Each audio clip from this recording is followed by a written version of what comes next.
Hey guys, welcome to the channel. I hope you enjoy this Manhwa recap. Don't forget to like and subscribe. Thanks. The Baskerville family's hound, Vakir Van Baskerville. This man spent his life loyal to his family and his patriarch. But still, he was falsely accused and charged of treachery. And as such, he was sent to death by guillotine. Vakir pledged himself that if he were to live again, he would live a life of a predator instead of a hound. And all of a sudden, his wish is granted. Vakir wakes up again, but this time, he doesn't know where he is, and his body feels heavy, and there's very loud surrounding noises. He must be unaware that he is a baby, and assumes that this is hell. We are introduced to the first setting of the story, the Baskerville Grand Estate. In the room, we see a lot of babies crying as the patriarch Hugo curses at all these annoying brats. He paces back and forth, wondering if all these children are trash. There isn't a special one among them, but after this leaves his thoughts, he gazes upon Vakir, noticing that he's quite quiet despite all of the commotion. Hugo orders his men to move the children to the Cradle of Swords, and Vakir's eyes boil with rage. This is the man who sentenced him to death. He's connecting the dots, and this must be the younger Hugo,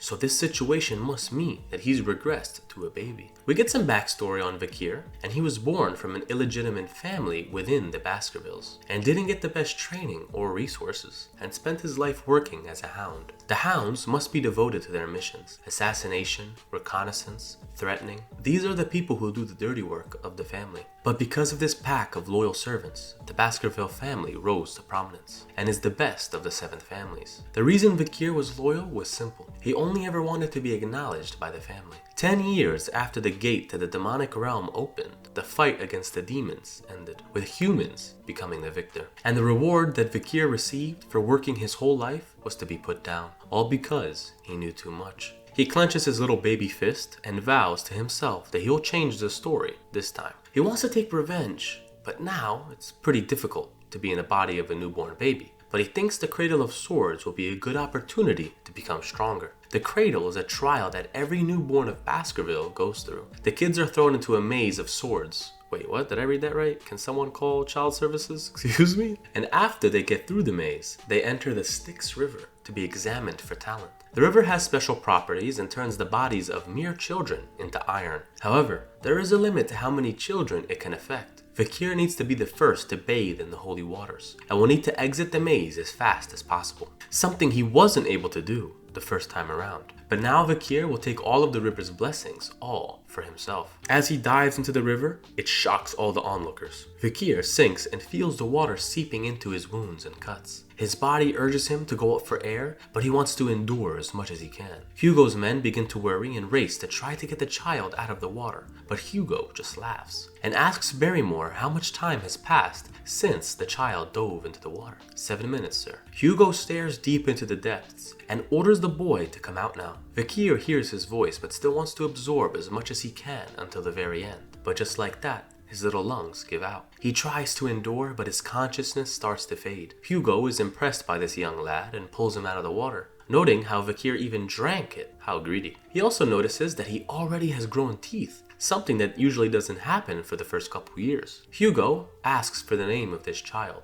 and he is informed that it's Vakir Van Baskerville. Hugo smiles since it seems that he has a very greedy son, but Vakir hardens his resolve. He will use every last second alive in his new life to make sure the Baskerville family will disappear and just become another tale in history. Vakir grew up as a bastard, and at 8 years old, he was talented enough to be considered a genius. But compared to the family, he was only ordinary. At 20, he took on assassinations, espionage, and conquest missions. And at 29, he reached the pinnacle of swordsmanship. At 30, the demonic realm opened up, which started the beginning of the demonic invasion. At 35, he survived through the onslaught and killed countless demons. And at 39, the war came to an end. And at the age of 40, Vakir was rewarded with death for his life service. Vakir wakes up back in his bed and wonders where he is. He rolls back and forth, happy that he absorbed the Styx River. And because of that, he has a much better starting point than before. A woman with a blue chest places it inside Vakir's bed, noting the weird request that the madam requested. Vakir overhears his attendant's complaints, and all of a sudden, a mysterious aura oozes from the box. 2 snakes appear that alert Vakir. Bloody mambas? Vakir tries to analyze the situation. Did this so-called madam send these vipers here to assassinate him? him? Only a few women in the family can be associated with that name. Whoever it is, she's probably trying to reduce the competition.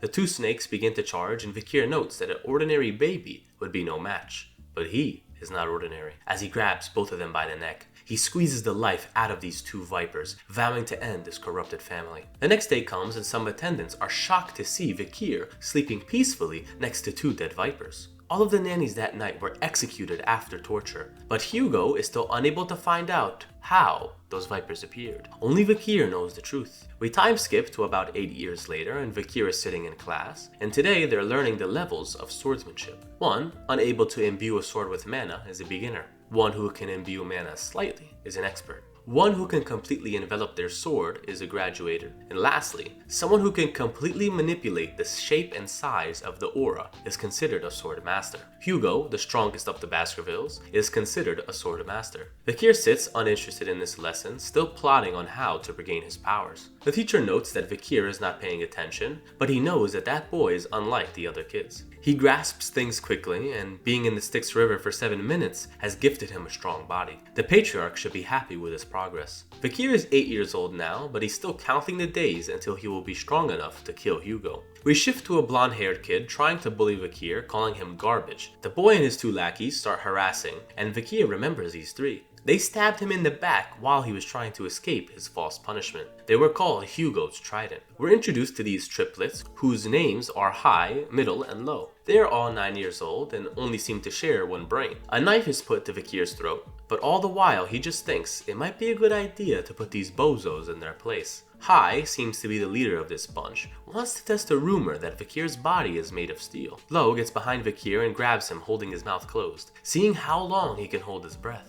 10 minutes pass by and Vikir is still unfazed, leaving the boys shocked on how long he can hold it. They immediately let him go, saying that they're not having fun anymore. But Vikir won't let them off that easily, as he bites off one of Low's fingers, making him scream in pain. Vikir smiles, asking what's the matter. They lost a bet, didn't they? Two of the boys said they aren't scared, but Low ruins that flow, saying that he just got his frickin' finger bit off. This guy's crazy. The brothers tell him to calm down. They will go to the priest to put it back together. But Vikir just asks who is letting them leave. High grabs a knife, wanting to know who Vikir thinks he is. They are his older brothers after all, and tries to pierce his stomach, but is shocked to see his blade cannot pierce his skin. Vikir grabs the punk's arm and tells him age means nothing, and they should play for a little bit longer. The brothers scream in horror. The rumors were true. As Vikir starts beating them, the boys start crying in fear, but Vikir tells them not to worry. They will be healed after this. So for now, he won't let them leave. Vikir picks up the knife that High dropped and tells the boys he is so nice. He will let one of them leave.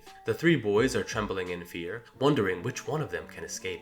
But Vikir hands them the knife, saying that only one of them can survive. But don't take too long, I'm quite impatient. He closes the door and the three boys begin to stare at each other, as they all know that their lives are now at stake. We switch back to Vikir and some fighting is heard in the other room, and just like that, the famous Trident of Baskerville was dissolved. We shift to Barrymore, informing Hugo that there was a bloody situation. The Morgue clan is claiming that the Ruby Mine is in their territory. Hugo will wait until the Morgue clan makes the first move, and asks the man if he has any more news. He tells him that Vikir scored the highest on the juvenile exam. Hugo is pleased and asks when the practical exam is scheduled, and it's in about 5 days, and all of the Guardian Knights have made their preparations. Barrymore has another topic. There was a fight between the triplets. Although there was no casualties, all three of the boys have sustained critical injuries. They have recovered, but the mental toll has become too great. Hugo is confused since they would never fight amongst themselves, but Barrymore continues that it was a result of them fighting the young master,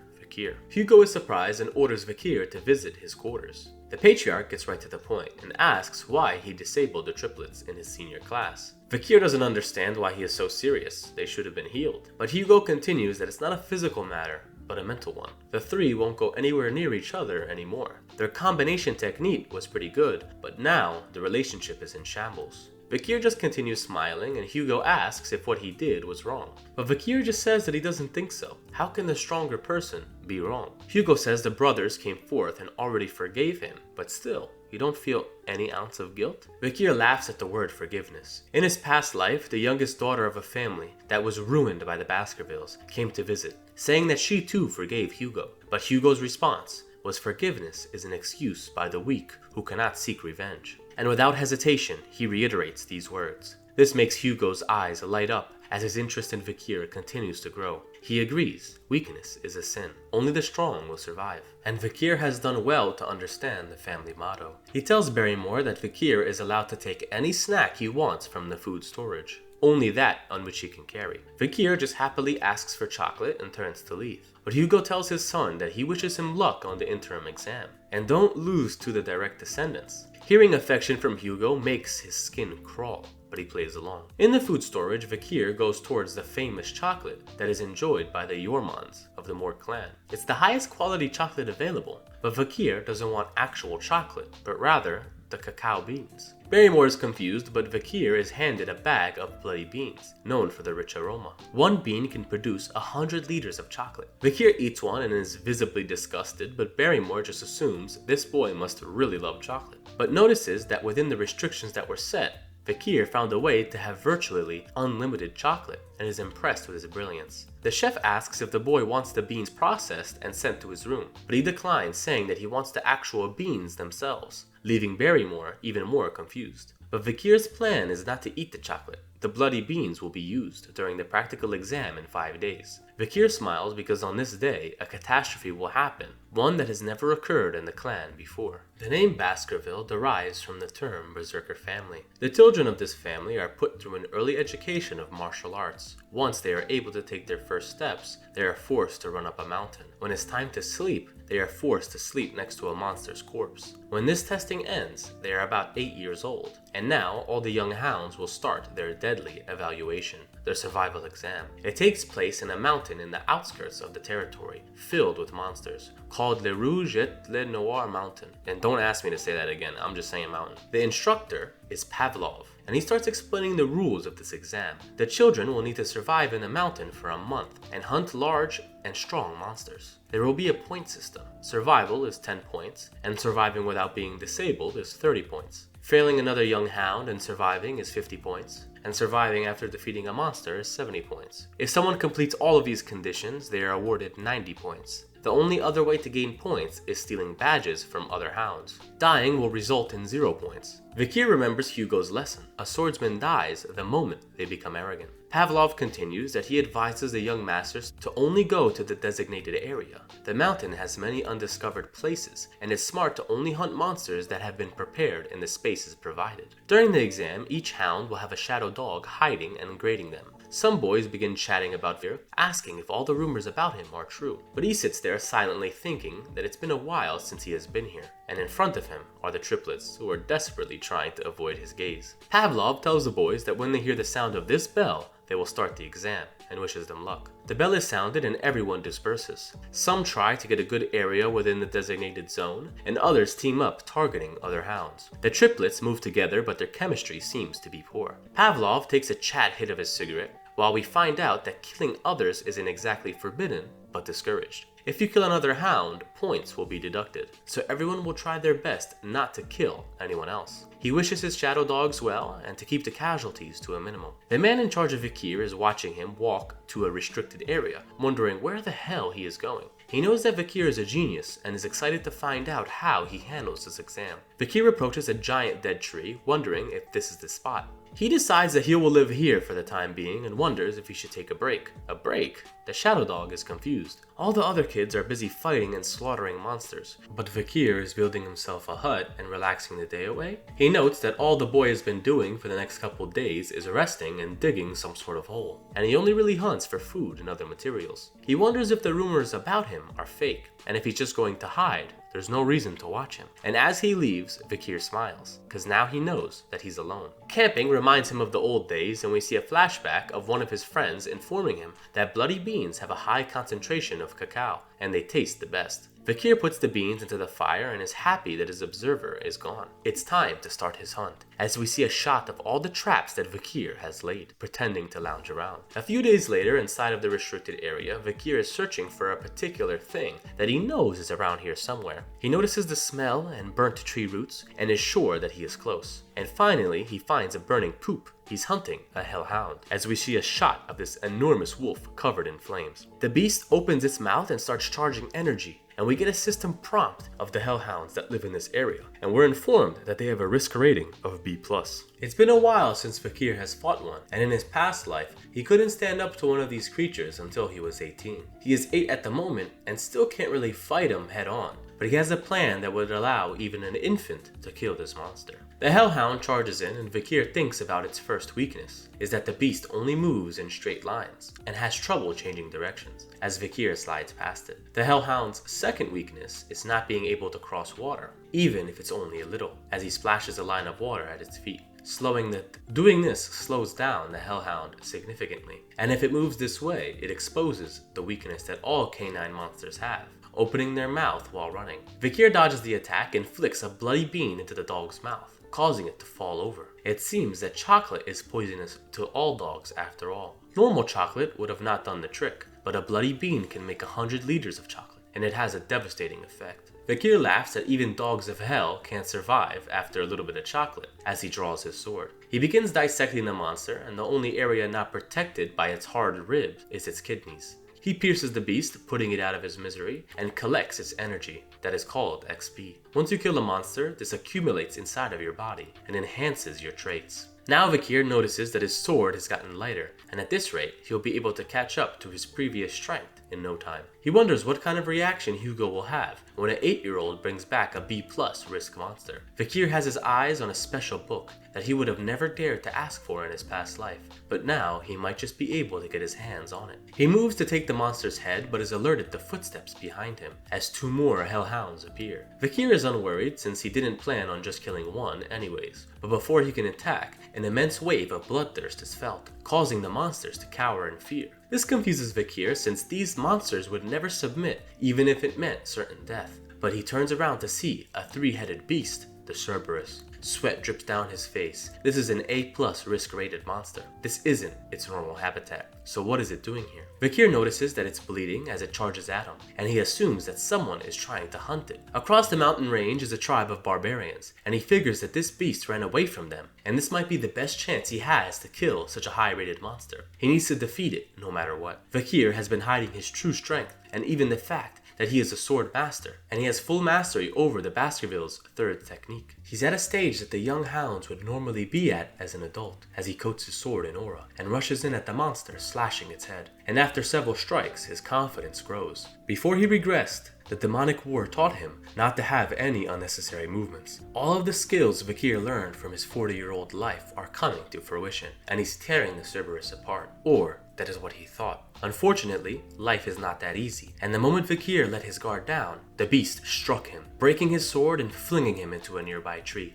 He coughs up blood and the situation is dire, and the last panel we get a snapshot of a description of the Cerberus. Fakir lost his consciousness but woke up soon after. He was hit with a powerful blow and still feels pain in his left arm. He wonders if it was ripped out, but looks over to see, and it's only been deeply cut. It's useless for the time being, but Fakir is actually pleasantly surprised. Even though the Cerberus is wounded, to only have deep cuts after being struck by an A+ risk monster is unheard of. Is this the true power of the Styx River? Fakir has a newfound vigor and dodges the charge from the beast. Just because he got lucky once, doesn't mean he can withstand another hit. It's going to be a hard battle, but an experienced hunter must find a way to win. The best thing he can do now is run away. As Fakir is running, he thanks the barbarian tribe for wounding this beast. If not, he might have been dead already. He sees a fence and knows that just past that is his campsite, where he prepared all of his traps. He needs to evade this beast for a little longer, and he's pacing desperately looking for a spot. The Cerberus is inches away from having a meal, but Fakir spots his tent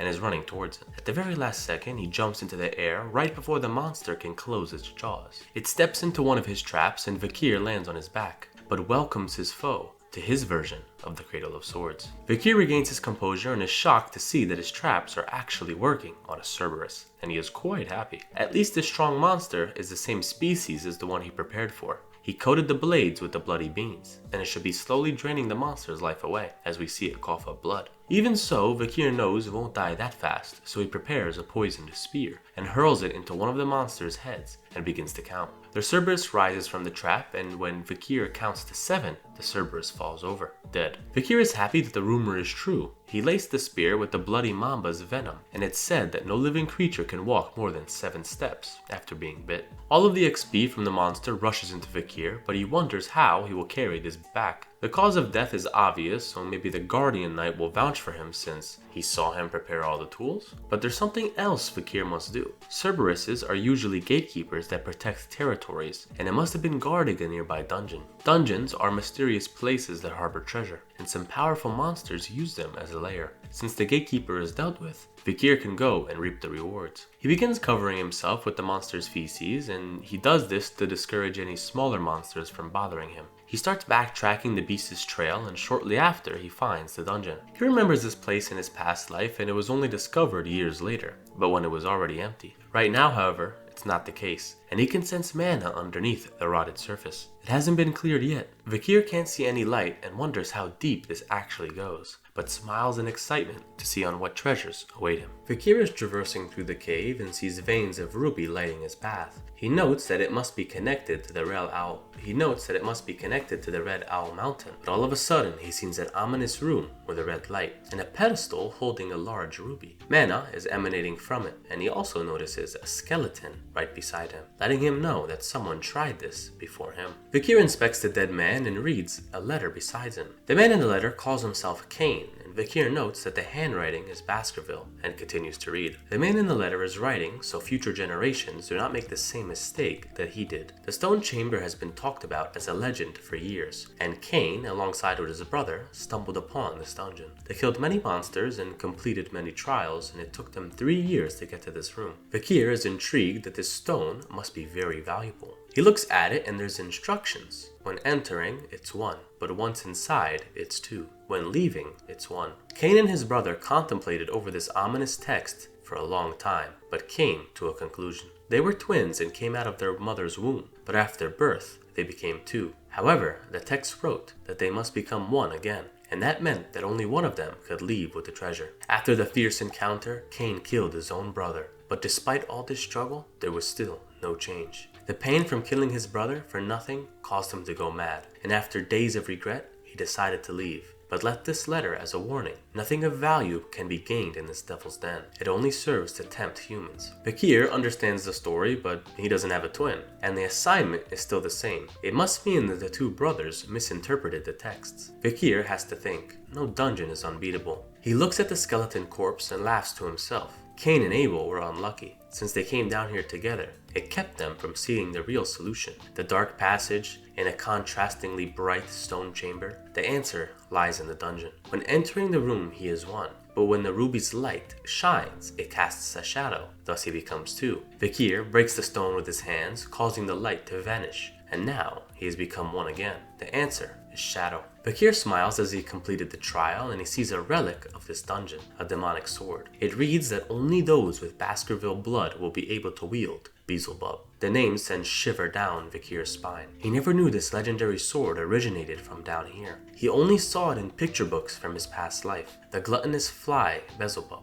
that invaded the continent in old legends and was one of the 7 calamities. In order to stop these demons, the seven families stepped up, and the calamity the Baskervilles fought was Beelzebub. The remnants of this demon was hidden within the land, but his energy is said to have lured monsters. The legend is many years old, so no one believes it, but here Fakir is, overlooking the remains of this calamity. Fakir does know that that legend was indeed true, and this sword was used by the demon clans to kill thousands of humans. But it won't happen this time. Fakir grabs the sword and makes it his. A dark red aura fills into Fakir's arm, causing him to reel in pain. The sword reappears as an extension of Fakir's arm, and he's amazed to receive a blade made from a corpse of a great calamity. Exploring this cave was definitely worth it, and he smiles, wondering what heights his power will reach in this life. Fakir is satisfied and moves to leave the cave, but all of a sudden, he's overwhelmed and drops to his knees. What is this feeling? This intense hunger? The blade from his hand is pulsating, and Fakir wonders if this is how it's asking for something to eat. He manages to walk outside of the cave, but this insatiable hunger is unbearable. He notices a heightened sense of smell and can sense something close by. The blade extends, pointing Fakir to follow, and they go to the corpse of the hellhound that he killed earlier.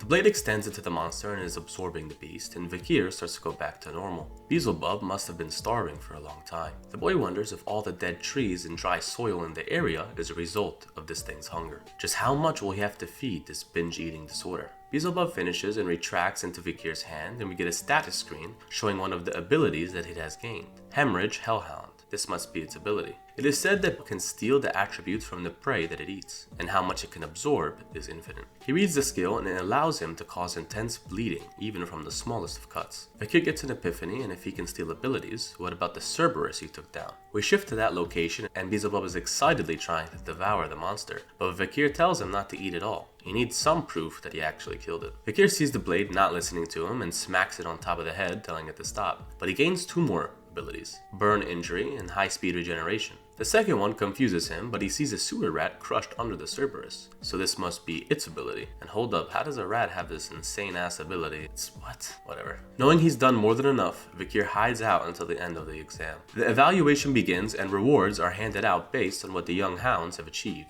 But one hound stood out, since no one could have believed a monster of this caliber was slain. We shift to Hugo, questioning who killed the Cerberus, and was informed that it was Vic, who had accidentally went to the restricted area. Hugo is impressed. Usually Guardian Knights tend to avoid those kind of risk monsters, but Barrymore informs him that it was heavily wounded. Hugo continues to question how Vakir got his hands on a poison strong enough to kill it. Barrymore doesn't know the answer and has nothing else to report, but Hugo is still quite happy in his resourceful son. Knowledge is power. Power is your worth. Barrymore is shocked that a Van would be so powerful, especially not being a direct descendant. But Hugo tells the man that he doesn't discriminate like the previous patriarchs. It only matters if they have skill. It means royal bloods can be dogs, and those from the Van family can be elite. Hugo summons Vakir and asks about his achievements. Vakir says he put chocolate on his spear, and he explains the weakness those monsters have. And Hugo finally understands why he chose chocolate from the food storage. Barrymore is just left in awe. This can't be a normal father-son conversation. Hugo asks Vakir why he didn't give more details about his hunt to Barrymore, but Vakir simply responds that he doesn't need to answer to someone who isn't his master. Hugo asks who this master is, and Vakir responds that it's only the patriarch. Hugo is impressed, and as a reward, the monster he hunted is granted to him, and one wish that he desires, since he scored the highest in the exam. Vakir tightens his grip in excitement and asks Hugo to allow him to go to the 10,000 Epistle Library. This library is one of the largest in the entire empire, and is located in the heart of the clan. Hugo questions if the boy knows that only top-ranking members of the family are allowed to enter. Vakir thinks he'll be shot down and says he's gonna have to find a way to sneak in, but shockingly, Hugo allows it, and even encourages him to read the Baskervilles' 6th technique, located in the restricted zone. Vakir is perplexed. Is this the same Hugo that he knew, letting an illegitimate child read the 6th technique? He remembers from his past life that those with a Van in their name never rose higher than the 4th technique. No need to get too excited though. The 6th level is not something he wants to stop at. In his past life, Hugo mastered all 9 of the techniques, and Vakir hasn't forgotten his quest for vengeance. He will obtain the greatest book of Baskerville, one that houses the techniques to subjugate even the 7 great calamities, and it will be even sweeter if Hugo is the one who gave it to him. Vakir thanks him for his kindness and is sure to exceed his expectations, but curses him in his mind for his arrogance. Vakir approaches the library, and this is the first time that he's ever been there. He starts browsing books, and these are all the ones that he wanted to read so bad in his past life, but they were all locked away in here. No matter how talented a Van was, they were never allowed to learn anything above the 4th technique in order to ensure the pure bloodline. Vakir finds the book of the 6th technique and unlocks it, and he never would have also imagined in this life Hugo would allow him to read it so soon. In the past, Vakir learned 1st through 4th technique inside and out in order to try and grasp the 5th, but he was never able to. Baskerville swordsmanship, depending on its stage, is referred to as a tooth. When one draws teeth, a red sword energy appears. Vakir skims through the book, but is still curious on the real reason that he came here. He goes towards the exit, shocking the guards, wondering if he needs anything else. But Vakir says he's finished what he needed to do. He will go read some other books in the time being, going to a section that the guards believe is useless. Vakir leaves them to their thoughts and ventures forth to find his hidden treasure. And after some searching, he finds it, a book titled A Lurking Ambush. A book on the basics of the 1st technique that purebloods don't really read, and due to some pages is considered useless. but Vakir knows its true worth. Before he died, one of his squad mates found a relic in a dungeon close to the mountain. They found a single page inside of this coffin, a page of Baskerville handwriting. Hugo was amazed by it and scoured the whole library to find its match. This book was thought to unlock the 10th technique, and Hugo crazily shifted the family's focus to finding the 6 other pages, and even going as far to declare war on other families. And after the death of many hounds, all the pages were completed, and Hugo broke through the 7th technique straight to the 9th. But this time, Vakir won't allow him to pointlessly send his brothers to death. Vakir is one of the ones who recovered all of those pages and memorized each of their contents. But since then, he's never had the original book. He still wasn't able to pass the 4th technique. So, to other people reading this book, it seems jumbled up and random. But to Vakir, it all aligns and makes sense once you fill in the blanks. And once it's complete, it turns into a masterpiece. Vakir vows that before he turns 15, he needs to regain the power that he once had before he died, and master the 4th technique. Hours pass and Vakir has had enough, noticing that he focused for almost an entire day, but he's memorized the entire book, but can't feel the presence of the Guardian Knights. Vakir knows that his young body has limits and still wonders if he can achieve the 5th technique. He closes his eyes and within his mind he stands opposite a blue figure. He unleashes the first, slashing the figure, and then the second, third, and fourth. He reminisces on his old life and his setbacks made by being mocked by his peers, not being able to conquer this barrier. But he won't let it happen again, as the blue figure resembles an old Hugo. Vakir unleashes the 5th technique and feels a burning sensation from his stomach. He's so happy at the fact that he's already ahead of his past self, and at record-breaking speed. An 8-year-old boy was able to draw the 5th tooth. Vakir likes his progress, and as long as he has enough mana to support it, he can unleash his new skill. He notices his mana capacity has went up as well, and he has improved from a sword expert to low-caste graduator. It took him 30 years to reach this point. Though his swordsmanship is not quite on par with his old self, nothing can stop him now from reaching the 10th technique. He's learned 2 new moves, Piercing Fang and Lurking Ambush. Vakir thinks if he puts his mind to it, he can even face a mid-level graduator, and thinks to himself that he would have a 100% success rate with an assassination and 50% fighting head-to-head. The only issue now is how much of his strength he wants to show Hugo. He needs to give the man something to look forward to. While Vakir prepares everything he needs, he proceeds to set fire to the book, erasing it forever, with only he knowing its true contents. The guards smell fire and ask Vakir what's going on, but he pretends that he was sleeping and left his magnifying glass around the book. The guards are relieved that don't think too much about the book and was glad it was just a useless one. Vakir asks them if they're busy with the Mort clan regarding the ruby mines. There's no time to be worrying about a small problem like this. The guards vow to keep it a secret since they were supposed to be watching him, and Vakir agrees and apologizes again.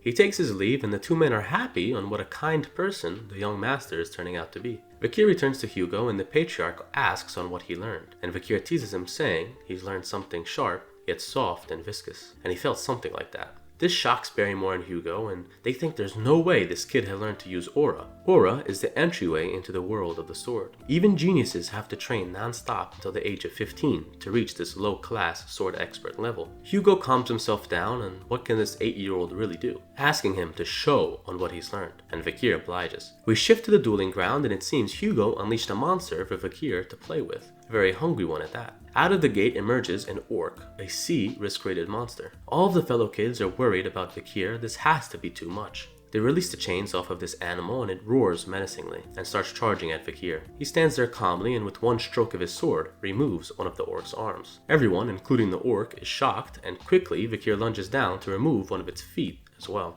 Vakir notes that the orc must be in shock due to bleeding this much. His B-class skill Hemorrhage negates the orc's passive regeneration ability. All of the surrounding children can't believe how strong Vakir is, but he knows that this isn't enough to please his father, so he'll show him a taste of what he really learned, and coats his sword in aura. Barrymore and Hugo are taken aback seeing the young master use Aura Blade, and Vakir uses his new power to finish off the orc, making Hugo almost jump from his seat. Barrymore is convinced that Vakir is at least a low-class sword expert, and is astonished that the bloodlines produced such a prodigy. But Hugo begins questioning why the orc is bleeding so much despite its regeneration. Hugo just says that that orc is weak, and Barrymore wonders why this man can't show his happiness. But Vakir interrupts, asking if they have anything stronger than an orc. Hugo smiles and is happy with his son's appetite. He tells Barrymore to release the barbarian they captured not too long ago. This menacing creature hasn't been fed in some time, and they bring it out. Even Vakir is surprised to see a troll. Vakir asks his father if he can start right away, and Hugo allows it. The boy dashes in and the troll tries to punch him, but he misses his small frame. His defenses are tough, this fight won't be easy. The boys around don't understand what Vikir is doing, but Hugo does. Trolls' regeneration is much stronger than orcs. If you cannot deal a lethal blow, it might be wise not to strike at all. The crowd sees Vikir barely dodging each strike, and it seems this is an act that he's putting on. He's hiding his real strength, and he could easily slay this beast, but doing so would make his strength suspicious. A good method in this situation would be to use the troll's strength against it. Vikir dashes in and slices the monster along the neck, and the troll falls on both knees and tries to stop the bleeding. The crowd starts to believe that this is too much for Vikir, and the troll's wound regenerates. Vikir doesn't want to use his hemorrhage ability, and Hugo says Vikir doesn't have to continue, but the boy is still determined to kill the troll. He continues his act, saying that he'll reach even greater heights if he fights just a little longer. Vikir coats his sword in aura, and his entire goal for this fight is to make it seem like he enlightened himself to the next stage, in the middle of an intense fight. He prepares a second technique and is excited to see Hugo's reaction.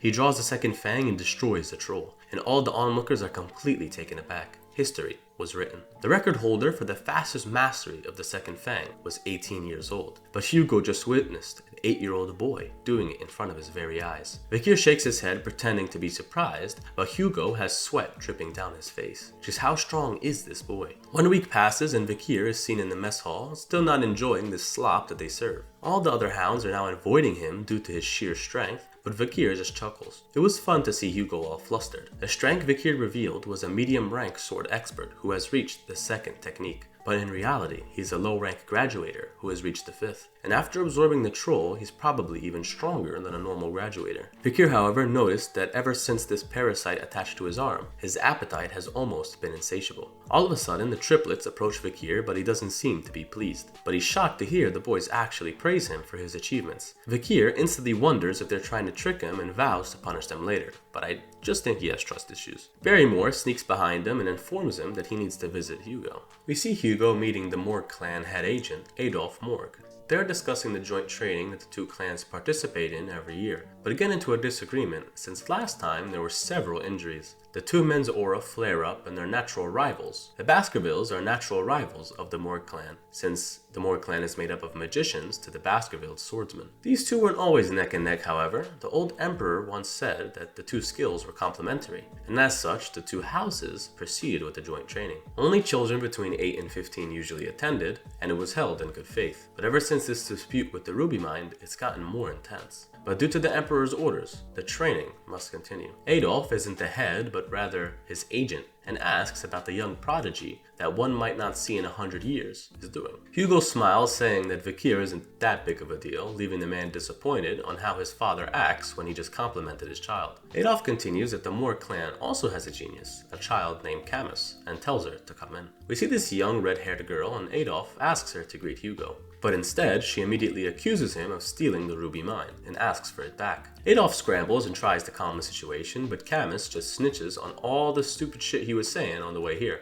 even saying Hugo has a pathetic beard. Now that's too far. This ticks Hugo off, and Adolf quickly apologizes, but Camus doesn't relent, demanding that Hugo return the mine immediately. Hugo has had enough, and his aura flares up, telling the girl to stop. It seems the Morg clan doesn't teach manners to their children. All of a sudden, someone is heard coming into the room, and Vikir confidently strolls in, saying these pesky Morgs don't know when to quit, trying to take something that isn't theirs. Adolf notices his presence, but quickly turns to see Camus is not by his side, and she's already standing face to face with Vikir. Camus? This name rings a bell. This is the Morg clan's steel-blooded empress, but as a child. Even among archmages, her power was on another level. During her prime, she subjugated all the demons in the mountains by herself, and the technique in which she did gave her even more fame. Not to mention, she was also a beauty that manipulated politicians. However, this story is not for many years, and for now, she's just a rude 8-year-old. Vikir humbles her, telling her that she worked so hard getting all the way here, but just to throw a tantrum.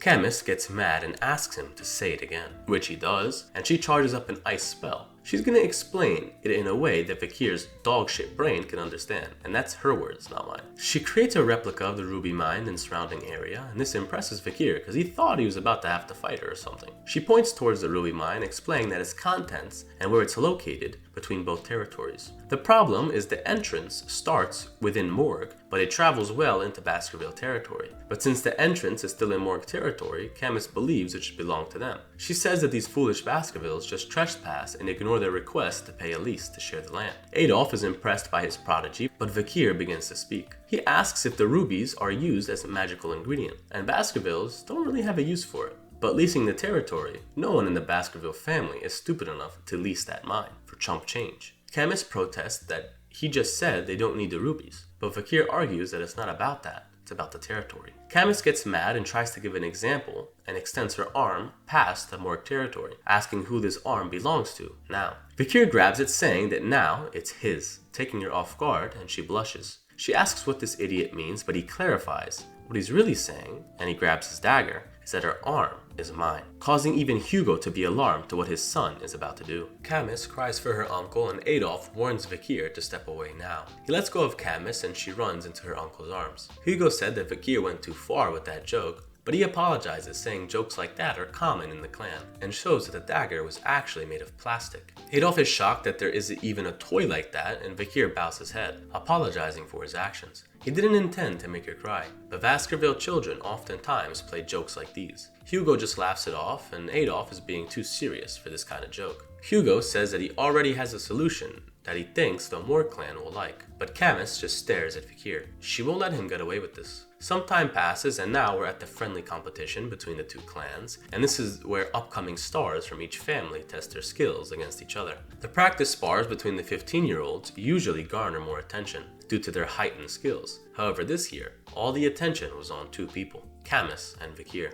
They agreed to a spar, and the bell rings. Camus says she won't go easy on him and starts casting. She simultaneously casts 4 spells at one time, shocking some of the onlookers. Quadra casting? To think she mastered this caliber of spell so early is shocking. She unleashes all the projectiles at Vakir, but he just smiles, dodging them all. He comments that her spell sure was flashy, but if she wants to hit him, she's gonna have to try a little bit harder. Camus just scoffs, saying that Vakir doesn't know anything about magic, and casts Sand Wall to create some space between the two. Vakir easily breaks through this and asks her why she's calling him all of these rude names. Vakir charges in, and it seems Camus accepted her defeat. She cannot believe he broke through the wall so easily and closes her eyes, but sees Vakir standing right in front of her. He hits her with the world's strongest flick, sending her to the ground. She gets up, asking why he just did that. Is he going easy on her? Vakir teases her, saying that it should end this way before she gets seriously hurt, but Camus isn't finished. She casts a double sand wall and thinks no way he breaks through it this time. Vakir is just stumped, since he could easily just walk around it, but he'll play along. He smashes his hand through the walls and asks who she thinks this arm belongs to now, and flicks her again in the same spot, saying it always belongs to the stronger one. But Camus won't give up and starts hurling different spells at Vakir. He thought she should give up by now, but she sure is stubborn. Vakir could kill her in less than a second, but that would come with consequences. He dodges her attacks and thinks on a way to end this without an uproar. In these situations, the best thing he can do is use someone else, as he looks to a spar behind him. He sees 2 amateurs fighting and thinks that they will be perfect. As Camus runs at Vakir, demanding to know how she keeps missing, an amateur mage starts casting a spell, alerting Vakir to begin his plan. As he jumps back, he tells the poor little girl that she should cast a protection spell, and a huge explosion occurs, and Adolphe is seen worried about his niece. Everyone thinks that Camus is burnt toast, and inside of all the smoke, she's actually alive and hears everyone's screams, but is embarrassed since the fire burnt off all of her clothes. What can she do? Once the smoke clears, everyone will see her like this and starts to cry. But Chad Vakir comes up and gives her his jacket, telling her to wear it. She starts screaming again, asking why he's acting like this. She's supposed to be his enemy. Vakir just laughs, saying if she doesn't want it, she could just give it back. And Camus starts to blush, thinking to herself that this guy really is weird, being nice to her all of a sudden. And she notices that his arm is bleeding. It seems that idiot swordman still had some aura in his sword before it broke, that caused a cut of this size. The smoke clears and Adolphe is relieved to see Camus in one piece. And due to there being a cut on Vakir's arm and Camus being on the floor, no one can tell who won. And that's a little BS because Vakir was dominating the whole time, but let her have her flowers, I guess. Vakir was planning something like this all along, and people start commenting on the boy's physique. To be this built at 8 years old is unheard of. Some time passes and Hugo and Vakir are chatting while walking, and Hugo asks him about the duel. Vakir says it was fun and he now understands the meaning of the event. Hugo asks the boy why he went easy on Camus, but he just says he never fought a girl before, Hugo says that hesitation leads to injury. Take that wound as a lesson.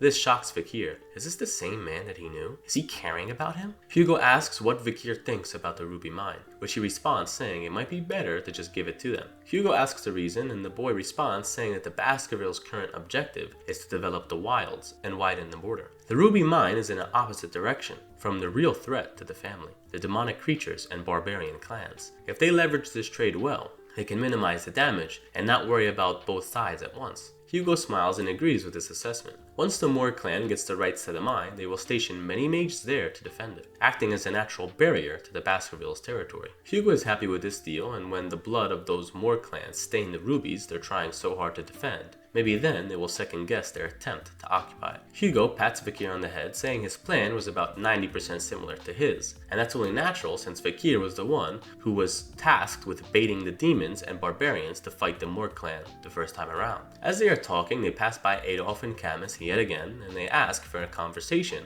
before they leave. The four sit and chat, and Adolf has one matter to discuss. They're open to many options in regard to this mine, and offer the first one being betrothal. The Moor clan thinks to join the two houses by marrying away Camus. Having children together will help strengthen both sides, and he is sure that she will be a good partner. Hugo says his eldest son is 25, and that's quite the age difference. Camus interjects that she doesn't want to marry someone weaker than her mother, but Adolf tells her to calm down. If she's persistent about that, she's going to be single forever. She asks for someone her age, but Hugo reminds her that this isn't a buffet. She says she knows someone and looks towards Vakir, shocking both men in the room. Adolf whispers in her ear that she can't do that. Vakir is only a half-breed, not a full-blood. But hearing these words enrage Hugo, and he interjects saying that the feelings of Vakir are important as well. He asks his son what he thinks he should do, and he just answers saying he will do anything he is ordered to. This answer shocks Adolf. Only if you're ordered to? How dare he be so insolent? This is the daughter of a direct lineage. Camus the whole time is secretly wondering if Vakir even likes her, and Hugo tells Adolf that the bloodline means nothing in the Baskerville families. Sometimes purebloods produce inferior children, and sometimes it's the other way around.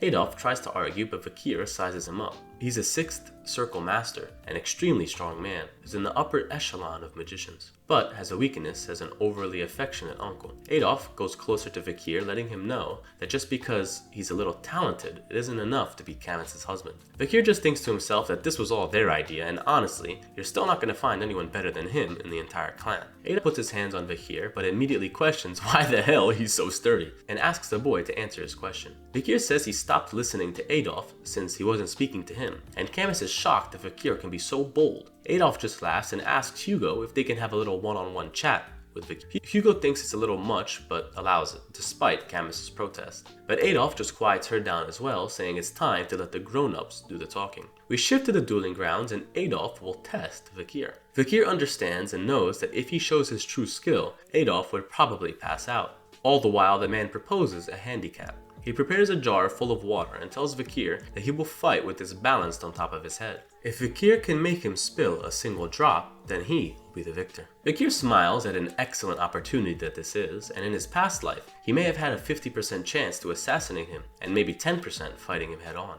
But now, he doesn't need to fight at full strength, just enough to entertain Hugo. He dashes in and Camus is worried, and Adolf prepares a water barrier that stops Vakir's assault. Vakir steps back, and dealing with his shield is tough without strong aura. Adolf prepares a fire spell, wondering if it's his turn now, and fires 4 projectiles at the boy. Camus screams at him since she thinks this is too much. He didn't even use this magic when they were sparring. Hugo overlooks the battle and knows that Adolf is going easy on Vakir, so he won't have to jump in. Vakir wonders if this is all of the old man's spells, and taking into consideration all of his skill and experience in this situation, it's very possible that in this battle, Vakir could kill this man after baiting him to let his guard down. Vakir keeps charging at the barrier, and Adolf laughs at him. But as Vakir continues his assault, Adolf is noticing that he's hitting the same exact spot over and over again, almost like a machine. He admires his focus, however, his sword is taking incredible damage, and with the last slash, it breaks. Adolf laughs that what Vakir is doing is no different to throwing eggs at a stone wall, and tells the boy to take better care of his sword. He keeps rambling on, but all of a sudden, water drips from the bowl, completely shocking Adolf.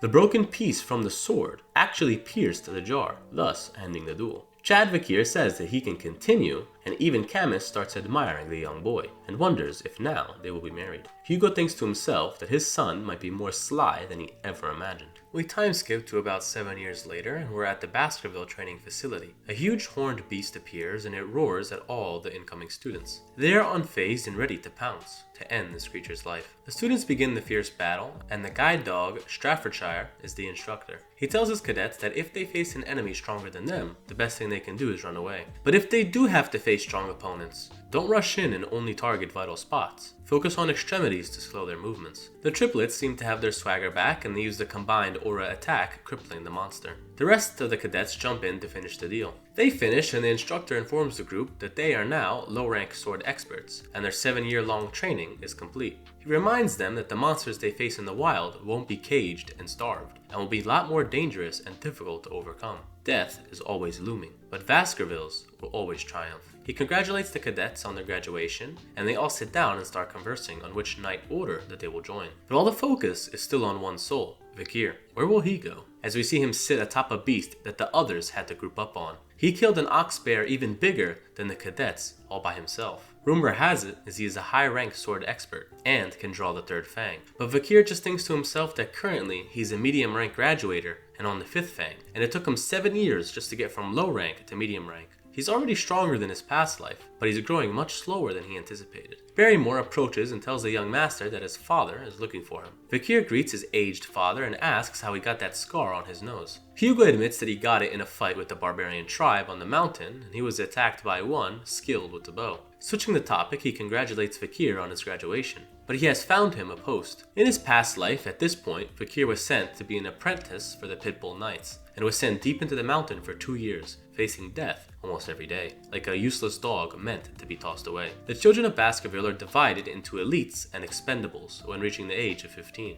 and what they learn is quite different. Elites are taught politics and move into administrative roles, and expendables are used in battle until they break. And the only thing that creates this gap between the two sides is the 5th technique. Expendables are only allowed to learn up until the 4th. Vakir thinks to himself that no way Hugo would allow him to take the elite course as an illegitimate child, but is shocked to hear that Hugo wants him to try to be a congressman. It seems Vakir is going to be an elite despite what he thought. Hugo explains his responsibility, and he's basically putting Vakir in charge of a small territory. Vakir is taken aback. Is Hugo really letting an illegitimate child have this much responsibility at 15? Hugo says that that should be natural with Vakir's achievements. It launched him far ahead of all the other so-called geniuses, and as such he's going to get the appropriate treatment. He'll be in charge of a city called Underdog, and asks if Vakir accepts his new role. Vakir says he'll do anything he's ordered to, but has one question. What about the ruby mine situation? It seems Hugo promised the boy a reward, and he's cashing it in now. He asks to borrow something that we don't get to hear at the moment, but we can see Barrymore's startled reaction. Vakir says if it's a big problem, he can always pick something else, but Hugo just slams down his stamp saying it's fine with him. He trusts Vakir to use it with good judgment, and calls him his son. Vakir is conflicted. No matter how many times he receives affection from this man, he cannot erase the hatred that he has for him. Barrymore is walking with Vakir to his reward, but stops to tell him that Hugo has a lot of appreciation for him, and wanted to make use of his talents, and not send him into battle right away. But Vakir doesn't feel that way. He's only loved if he can fulfill his job. But he does like the situation he's put in. He can leverage his post to increase his power, and train without having to hide his real skills. And no matter what gifts he receives in this life, he will treat Hugo to the gift of death. We arrive at the Baskerville territory, Underdog, and we have a bald man ordering around some attendants to have this place squeaky clean for the arrival of Vakir. The attendants nervously do their jobs, but wonder what kind of master they will have. The other guy jokes that it's only a kid and he's 15, so what can they really expect from him? And all of a sudden, Vakir walks in. The attendant asks who he is, and he can't just walk in here like that,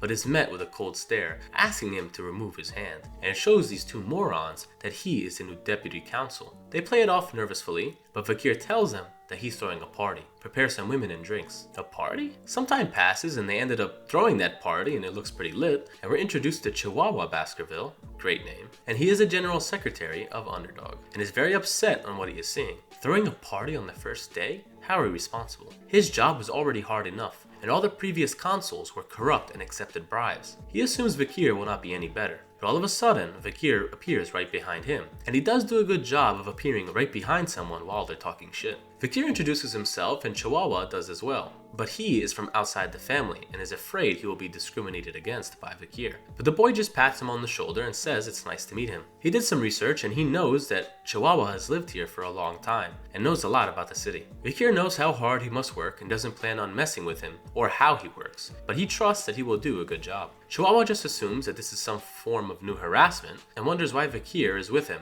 and not in the party that he just threw. Vikir closes the book that he was skimming through and says the laws around here are very strange, especially the judicial system. Chihuahua is shocked that the boy already read through the town's laws already, but Vikir states that the problem with Underdog is that there's too many illegal businesses that are successful. The underground holds a power that's above the law, and just stopping their business won't be enough. The heads of the underground need to be removed. The job Vikir has is to make laws and execute them, but he already has one that he wants to introduce, and he will ruin this underground economy in less than a week. He cannot just toss around laws as a 15-year-old, so he needs to make a performance. And as Vikir says it, he needs to lay out poop for the flies. Chihuahua is confused, but we time skip to the next day, in Underdog's downtown street. Vikir stands in front of a board and begins to speak in front of a large crowd. They don't seem to take him seriously, and he starts referring to the laws that are written behind him. They've been in place for a while, and even though the deputy has changed, the laws are still strict. The crowd begins to mock the boy that laws don't mean much in this town to begin with, and Chihuahua is enraged at the disrespect. But Vikir stands defiantly and launches a pole into the ground. This shocks everyone. He announces a new rule as a new deputy. He will award 100 million gold to whoever can remove this stake, and the whole town is in an uproar. The citizens are all confused. Can he really pay that much?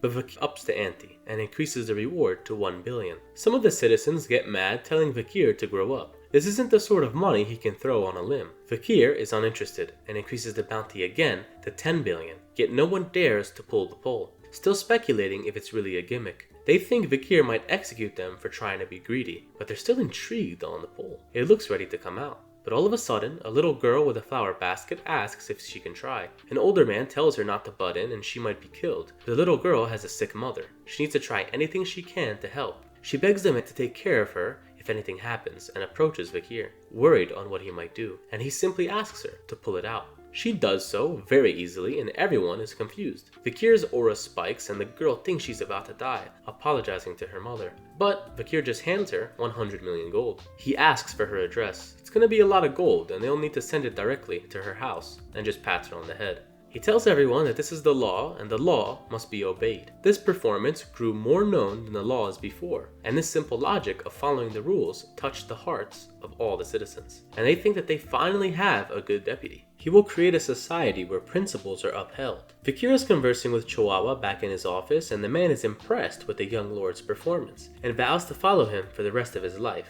and says he can rest easy now since he is the new deputy. This was actually something Vikir stole from Camus in his previous life. She was ruling over a province once and the crime rate was less than 1%. But this is only the beginning. He stretches out a map of the city. They use so much money as a reward, so they're gonna need to get it back. He marks some spots where potential illegal activities are being held. They're gonna need to swoop in and steal the dirty money. Chihuahua is confused on how Vikir knows where these spots are, but he just says that he can smell them, and the old man is impressed. But another guy walks in saying that the village's Youth Autonomy Association has requested a meeting. Chihuahua explains that this group is made of children from prominent clans, and in reality, it's just a glorified social club that takes advantage of the city. Vikir smiles that his bait has worked, and now he thinks he can start eradicating the pests from his city. We are taken to a luxury hotel club inside of the city called Burning Suspension. There's one room inside of this club that is only for special VIP members and costs almost 2 million gold per hour. But inside is an extravagant party that's being held. Now, people involved with this party were none other than the 7 members of the Teenage Governing Committee, as we see Bozo 1 making a champagne tower. We see him splurge with an expensive bottle of wine and lets his little homies drink whatever was spilled on the table. The blonde boy sits back down, lamenting on how it doesn't matter how much he spends, his money never disappears. And that's all thanks to the Baskervilles. These entitled sons of noble families get to live lives of luxury. They take part in the slave trade and are currently hunting some barbarians. They mock the Baskerville family since they are too spread thin expanding the border to notice their crimes. And to rub salt on the wound, the Baskervilles are practically protecting them. The blonde boy laughs at these sword-obsessed morons and bring up the incident of Messi Medrano. Apparently, this committee framed a loyal clan of Baskerville and had them murdered. This clan was trying to stop their corruption, but this was their fate. They continue eating their lavish dinner, talking about an appointment they have with the deputy consul. They know nothing of Vakir and assume he will just be another pushover and easily bribed. The blonde guy has an idea to prank the little 15-year-old to assert dominance, and this is by far the worst idea of the story so far. Let's see how it pans out. Their plan is to throw a huge party and make Vakir pay the bill.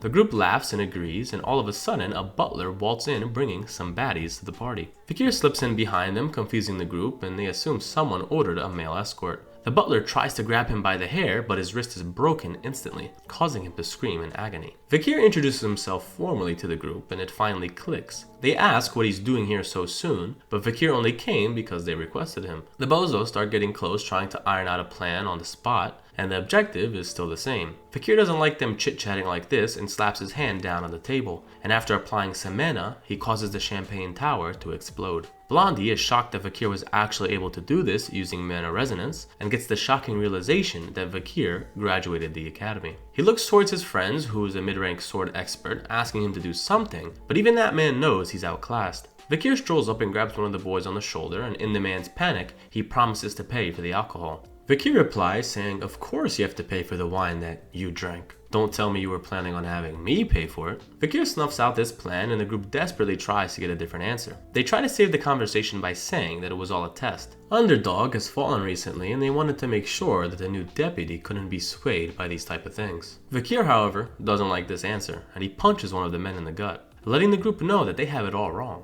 Only the master can test his dogs, not the other way around. Vakir grabs the wound he just inflicted on this man and squeezing it harder, causing him to reel in pain. Vakir tells these spoiled brats that the only reason they act this way is because they never seen true terror. Vakir throws the boy on the ground, asking Blondie if he knows why he ended up this way. The boy tries to come up with an answer, but Vakir just curb stops the man under his feet, telling the blonde guy that he's next. Now the group becomes enraged, ready to fight back, but Vakir just smiles. He's not stupid and knows all of the illegal activities that this so-called committee has been up to. Kidnapping, slave trafficking, conspiring against the Baskervilles. It seems you boys have done a lot. Vakir continues his onslaught on the group, telling them that it's time to teach them a lesson. He'll punish these filthy animals who fear nothing. Some time passes and Vakir and Chihuahua are now looking at the committee members, all beaten and locked up. Blondie curses Vakir, vowing to get him back once he's out of this cell. Chihuahua is a little worried that Vakir may have took this a little too far, but Vakir doesn't share that same opinion,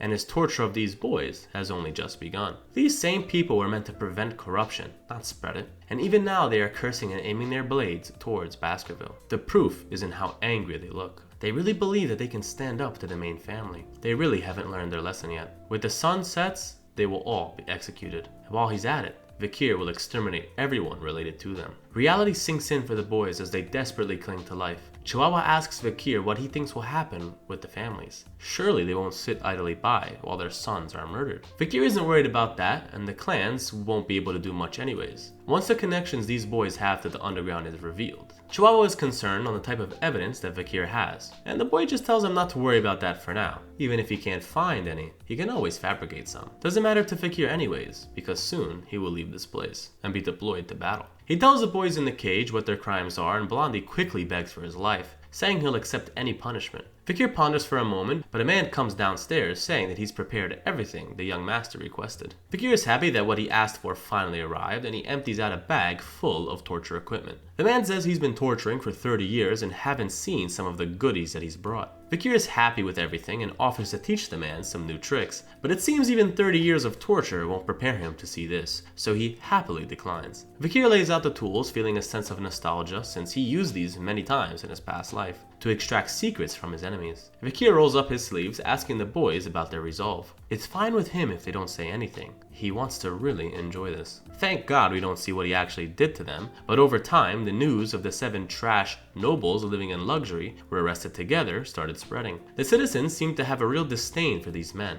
and they're actually quite happy that they're getting what they deserve. But they think at the end of the day, because of their bloodline, they will only get a slap on the wrist. No way the deputy can execute them. Some people begin to argue because the new deputy gave away 10 billion just because of his word, and if he's the same type of man, then maybe he can make a change. But even they know that the politics involved is complicated, and just as they predicted, the 7 families sent gifts as apologies to the deputy consul, and decided to yield to him and ask for forgiveness. Fakir opens up the briefcases filled with gold, and everyone thought that with this, those idiotic boys would roam free again. But Fakir isn't blinded by money. He ended up executing all 7 of those boys and put their heads on display in the city square, and even went as far to preserve the flesh so it would last longer. A standard hung above them stating the crimes that these men committed and the punishment associated with them. Fakir overlooks the square and smiles. People should know by now that he doesn't mess around when it comes to the law. Not even nobles are safe. And now he thinks he will bring upon change to the city. Technically, now he has declared war on the underground. He tells Chihuahua to be prepared for what's next because he's involved in this new plan. We time skip to the plan in question, and Chihuahua is dressed for some sort of high-end party, with Fakir locked in a cage. He's concerned if this plan will really work, but Fakir tells him to have some faith. The event these two are at is an underground slave auction, and Fakir is being taken away inside of a cage. Chihuahua still can't believe that Fakir disguised himself as a slave. High-end members of society and criminal elites start filling the tent wearing extravagant costumes, and this slave auction was naturally not reported to the main family, and barbarians, nobles, and commoners are all being sold like products. The host for the evening shouts for everyone's attention, thanking them for attending the circus. Chihuahua comes first and prepares a fake signature from the Mont Blanc family, authorizing him to sell. The clown is happy with this since the Mont Blancs are amazing customers and have done a lot of business in the past. He only wanted to ask some questions to see if Chihuahua was dissatisfied with the slaves that he's bought in the past. But Chihuahua lies through his teeth saying that everything was splendid. The clown man inspects the slave that is here and notices his black hair and red eyes. This is a rare specimen indeed. It will surely sell for a good price. They finalize the deal and the clown wishes Chihuahua an amazing time at the circus. Now, the main event begins and everyone takes their seats, ready for the slaves to be auctioned. The first item for today is an embezzled corpse hunted by the Baskervilles, a risk rating A hell buffalo. This beast has high quality materials that can be extracted from it, and the bidding starts at 100 million gold. The bidding war starts and it's sold for 250 million. Next on the list is a slave girl, and she is sold for 60 million. And the next item on the auction is a rare species, a female barbarian captured from the mountain. But don't blame us if she kills you. Introducing a Balik barbarian. The clown is confused on why they're even trying to sell this thing, and barbarians are hardly ever obedient, but starts the bidding at 5 million. No one answers after a while, and he tries to sell it for 3 and then 1. But no one seems to be interested, so they're forced to sedate her by punching her in the stomach and take her back to the cage. The clown apologizes for this inconvenience and wants to make up for it because now they will auction their most prized possession, which happens to be Fakir. He strolls up with his long black hair and built physique and red eyes, and the crowd falls in love. The clown is confident in the quality of this product, and the bidding starts at a whopping 600 million. The crowd starts an uproar and everyone wants this slave. It goes to 1 billion before one man quiets everybody down with his bid of 6 billion. Everyone is shocked by Baron Gambino's insane bid. But Fakir knows who this man is and has heard he has access to underground funds, and his influence has been spreading. His attendant is worried about spending this much, but the Baron reassures her that if they were to sell this slave at the capital, they will be sure to turn a profit. The attendant continues that for this to be true, the slave's body must be maintained, hinting at the Baron's sexual nature. The Baron has had enough of this from Cindy Windy, and that's literally her name, I'm just going to call her Cindy. He took her in when she had nowhere to go, so don't you dare raise your voice now. The girl quiets down, and the Baron wins with his price, and Fakir is escorted to him. The Baron is even happier seeing him up close, and tells Fakir that he's not a bad person, and he has already thought of all the ways he would like to play with him, and is looking forward to it.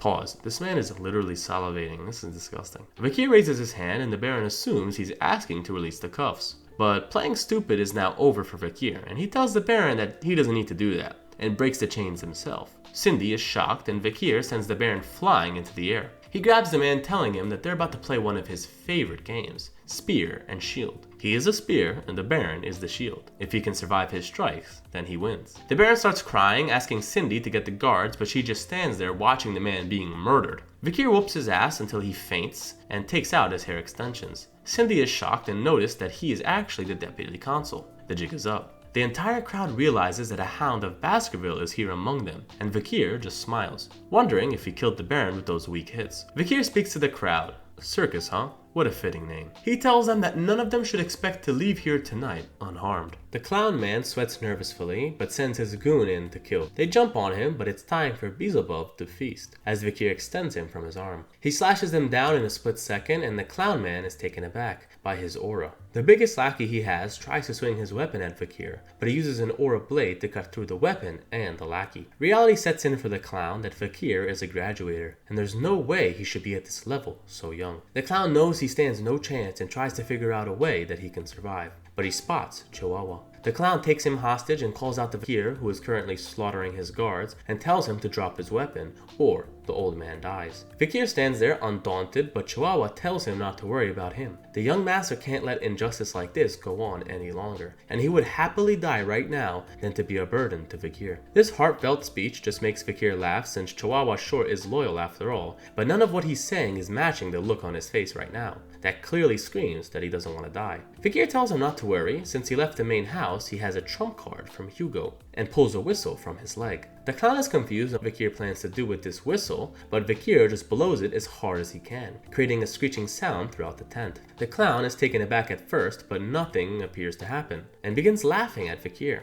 No one can stand up to the underground, but interrupting his fun is a sword plunged into the back of his neck, severing his head from his body. Chihuahua is unharmed, and it seems our boy has some backup. A lackey tries to avenge his master, but he's cut up with ease, making his blood splatter over the audience. Vakir smiles, and his boys have just arrived. The people around notice the symbol on these men's chest, and Sydney recognizes it as the Baskerville's most brutal force. All 100 of these men are graduators, and it's the Pitbull Knight Order, and she herself is fearing her death. A knight stands behind her, ready to end it all, but Vakir stops him, saying that only this one can live. The knight backs off and kneels, but Vakir orders him to kill everyone else, and only spare those who are lying down obediently. Vakir thinks back to his last meeting with Hugo, and was surprised that he actually let him have this gift. The Pitbull Knight starts slaughtering everyone as people decide to get on the floor. One man asks for handcuffs and he will happily stand by, but the Pitbulls don't carry things like that, and to make sure he doesn't run, they're just gonna cut his legs off, and that's pretty savage.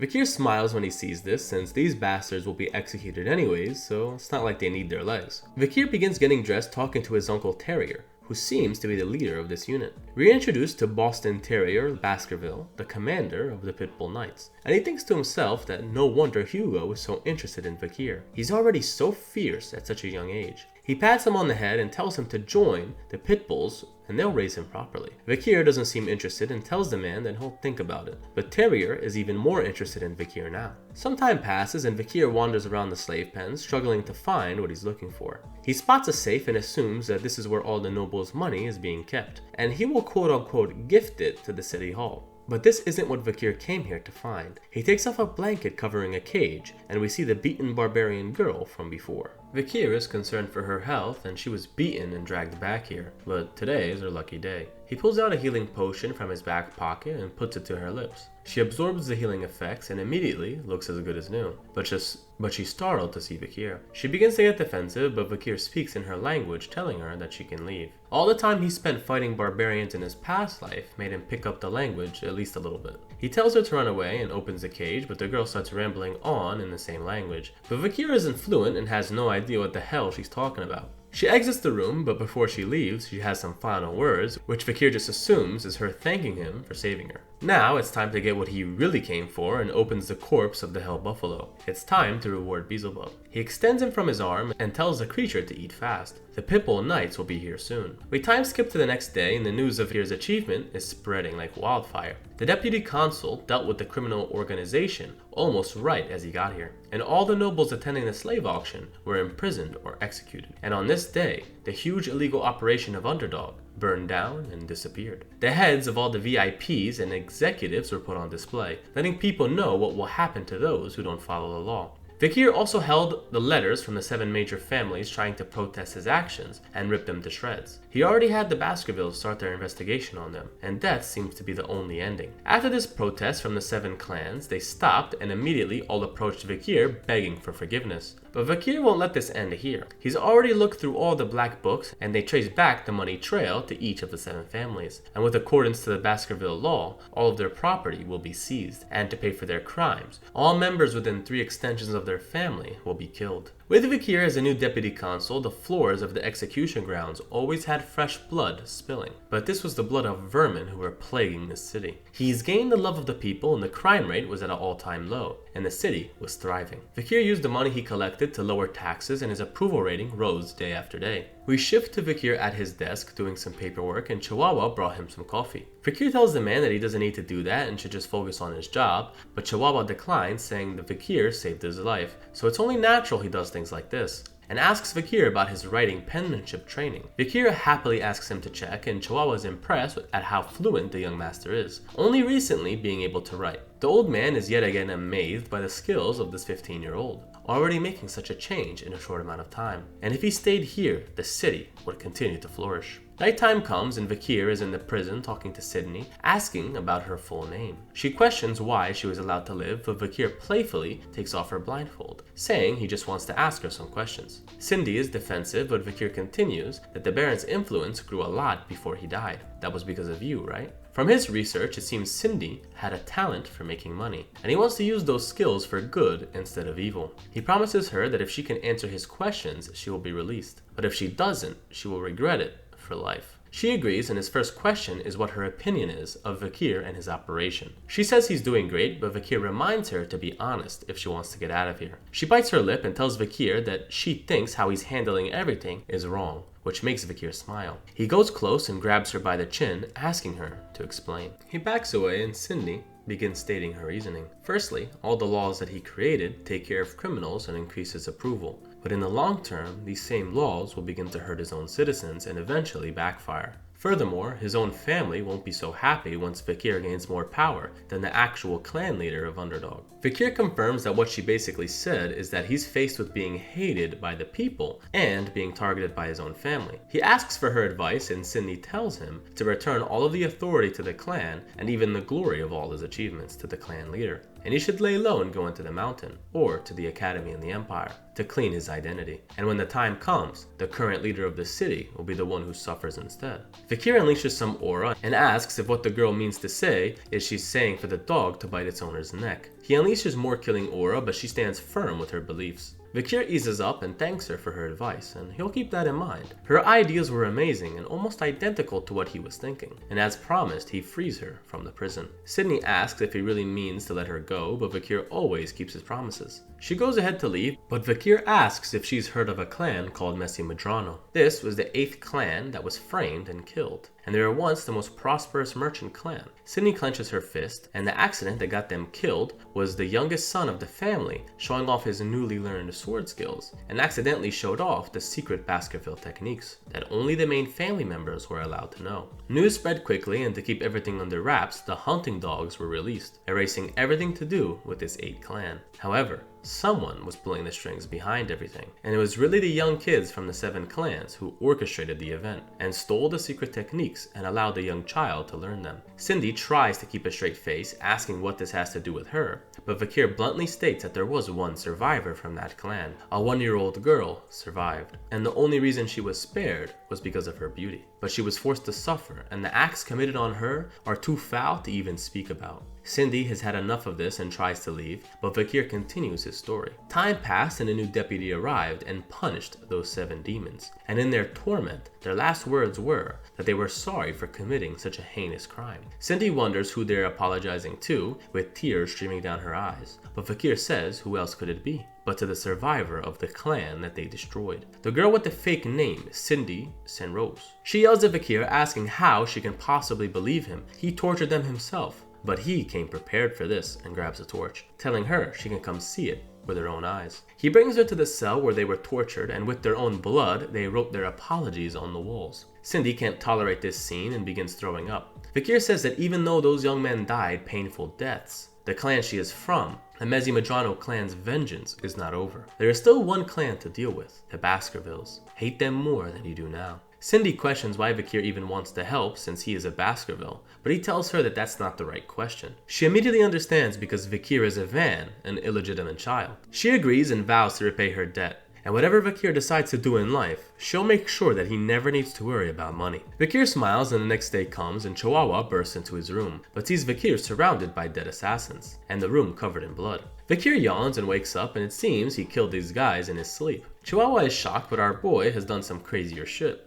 so he should get used to it by now. He cleans up and the two walk outside, and Chihuahua asks Vikir about his childhood, and he tells him about the horrible life he has lived so far. Poisoned arrows, poisoned food, acid, snipers, being run over by a cart. A lot of people have been trying to kill him ever since he was born. Vikir just wonders if this is because of his actions, and if he continues this way, will he gain even more people's disdain, and they will continue to annoy him like this? He thinks about the last skill he received from absorbing the buffalo. The skill is called Tough Life, and this combined with his hardened body stopped the assassin from even penetrating his body, even as a graduator class. Vikir continues his stroll and notices his family crest, and the Baskervilles seem to be here. It seems someone from the main family was sent, and the person who exits the carriage puts a deep fear into Chihuahua. The person in question is Barrymore, and I don't know why Chihuahua has such a hard-on for him, but Vikir starts the conversation casually as Chihuahua watches on. Chihuahua thinks to himself that this is the head butler of the Barrymore family, and he comes from a family who's held this position for 4 generations, in a field where one mistake can lead to an entire family's extinction. Chihuahua is having a little moment, completely in awe of his superior, but Vikir on the other hand gets right to the point, and he knows since he's here it must mean that Hugo sent a message. It seems Hugo is quite happy with Vikir's progress and ordered him to return to the residence. We shift to this meeting and Hugo is reading an article about he's the most beloved figure and underdog who ranks first in every category and even is first in being targeted by assassins. And I just want to know who's tracking that stat, by the way. Anyways, he sits down with Vikir telling him how proud he is of what he has accomplished, and Hugo wants to reward him. And as such, Vikir will be sent to the Imperial Academy. Vikir's eyes light up since this is the best academy in the Empire. Coliseum. This is where all the elites gather and only the children of royals attend. This is an opportunity to go stronger without Hugo breathing down his neck. Hugo plans to send more children but has yet to decide on who, and asks Vikir if he has any opinion who should be sent with him. Vikir thinks about it and volunteers the triplets, but in reality he only wants them to come so he can use them. Hugo allows it and asks Vikir if he remembers the plan that he helped him come up with when he was 8 regarding the Morg clan. Hugo smiles and tells Vikir that that plan worked. Vikir wonders on what he means, but Hugo continues that the Morg clan suggested a joint raid. Hugo suggests that Vikir go on a little territory inspection before going to the academy, to check if the laws he made are being upheld. Vikir bows and accepts his order and exits and prepares a horse with all of his things. Chihuahua wishes him well and sees him off, telling him not to worry about Underdog. He'll hold down the fort for now. Vikir looks back but doesn't say much because he knows his journey with Chihuahua is coming to an end. After a bit of traveling, Vikir tells the group tailing him to show themselves, and it's none other than the Pitbull Knights, who have been ordered to escort him to the Morg clan's fortress. Vikir asks if his Uncle Terrier is doing well and is told that ever since the slave auction, he has been very serious in trying to get Vikir to join their order. Vikir just thinks to himself that the Pitbull Knights is the last place that he ever wants to go. They approach the contested region and see many people managing the lands, but nothing seems out of the ordinary. Stafford walks alongside him, and the real goal of his inspection party wasn't to look at the citizens, but rather to get rid of the barbarians that are plaguing it. Stafford tells Vikir that based on his intel, the Morg clan consists of 3 delegates, 30 lower house members, and 100 mages who aren't in the government. Meanwhile, the Baskervilles only sent Vikir and a handful of knights. The real elites of the Baskervilles are waiting on standby on the other side of the mountain range. Vikir thinks to himself that Hugo suggested to take a look at how the barbarians live. They continue riding and see a corpse impaled by an earth spike, and this is the Morg clan's message to the barbarians. Vikir thinks that this reminds him of Camus, and she must have grown a lot by now. They approach some girls who tell them that no one can get past without their permission, and this is literally the girl version of the Moron triplets. The writer even got really creative with their names: High Sis, Middle Sis, and Low Sis, Morgs, 3 flowers. Each one of them possesses great power, and when they're together, chaos is guaranteed. Vikir introduces himself as the Baskerville envoy, and they've come to inspect the territory. High Sis tells Vikir that he's going to have to wait, and they'll give him a reply tomorrow. The 3 sisters have an arrogant stare, but Vikir just has a headache, because it seems they don't understand their own laws. Vikir has made some changes, and he can throw away tenets that he doesn't like. He will only say this one more time: open the gates. The 3 sisters start to tremble, but just like their male counterparts, they immediately try to fight Vikir. One unleashes an ice spell that barely misses and yells at Vikir, telling him if she says to wait, then he will wait. He cannot enter without their permission, and challenges him to see who is stronger. Stafford is worried that this problem can't be solved with words, and all of the Pitbull Knights start rallying behind Vikir. These stupid girls don't know their place. Vikir recognizes who just said this, and the 3 girls girls start yelling back at these cloaked figures, and a very annoying fight is about to happen as the Baskerville triplets remove their hood. They each wink at Vakir with incredible synergy, telling him to leave the situation to them. But me and Vakir are equally disgusted at this whole situation, and his annoyance is raised to the power of 3. Vakir is confused on why the triplets are standing up for him, but it turns out they want to thank him for recommending them to join the academy. Vakir has a blank face because in reality he only planned to use them as sandbags and thinks that in the future these guys will grow into murder machines, even though they are stupid and can't really think for themselves. But Vakir can put them to good use if he plays his cards right. He puts trust in his brothers, and the 3 girls protest these idiots, and all 3 of the boys put up their middle finger. The fight begins, and Vakir thinks that the Morgue clan triplets had the ability to use water, earth, and grass attributes, and they could combine these skills through synergetic abilities, which amplified their output. Their first spell summons a sprout, and after, by combining their magic, it erupts into a huge plant, with many tentacles sprouting from it. The Baskerville triplets aren't scared though and prepare their aura blades. They use the first fang and Stafford is impressed, but the boys are being pushed back. The kids are in the heat of the battle as Vakir watches with Stafford, who asks if the young master is entertained. This is a clash of an age-old question of what's stronger, magic or swordsmanship. Each one uses mana in different ways, and right now they are witnessing the result of different teachings regarding mana. In reality, however, Vakir is way past this level and is really bored watching this fight. He wishes all 6 of them just die so he can move on. As the fight goes on, a voice is heard and a fireball is cast, and right as Highbrow is about to lash at one of the girls, he is almost struck by the spell, and a huge explosion occurs. And Vakir is so happy that he thinks all of them died, but is depressed to see that the triplets survived. The triplet girls are all crying, and they almost died in that explosion as well, and we come to see that the one who casted it is none other than Camus. She asks what's going on down here and looks down at Vakir and tells the girls that she won't go easy on them for messing around in her territory. They apologize and call her big sister Camus, which makes her stare at them intently, asking why she's being called informally. They all change their tune and refer to her as Vice Fortress Captain. Camus warns the triplets to speak with respect unless they want to end up like those men that she skewered. She looks over and spots Vakir, and her whole gangster attitude vanishes. She greets Vakir, and it's been quite a while since they last met, almost 7 years. Vakir is a little taken aback by her beauty, and this is the so-called Camus that he's heard all about. She stole the hearts of all the men in high society, but so far in this life, he hasn't heard any stories like the one in his past. Vakir tells Camus to open the gates. The triplets weren't letting him in, and Camus is enraged that this is all he has to say to her after so long. Vakir is just confused, and what else does he have to say?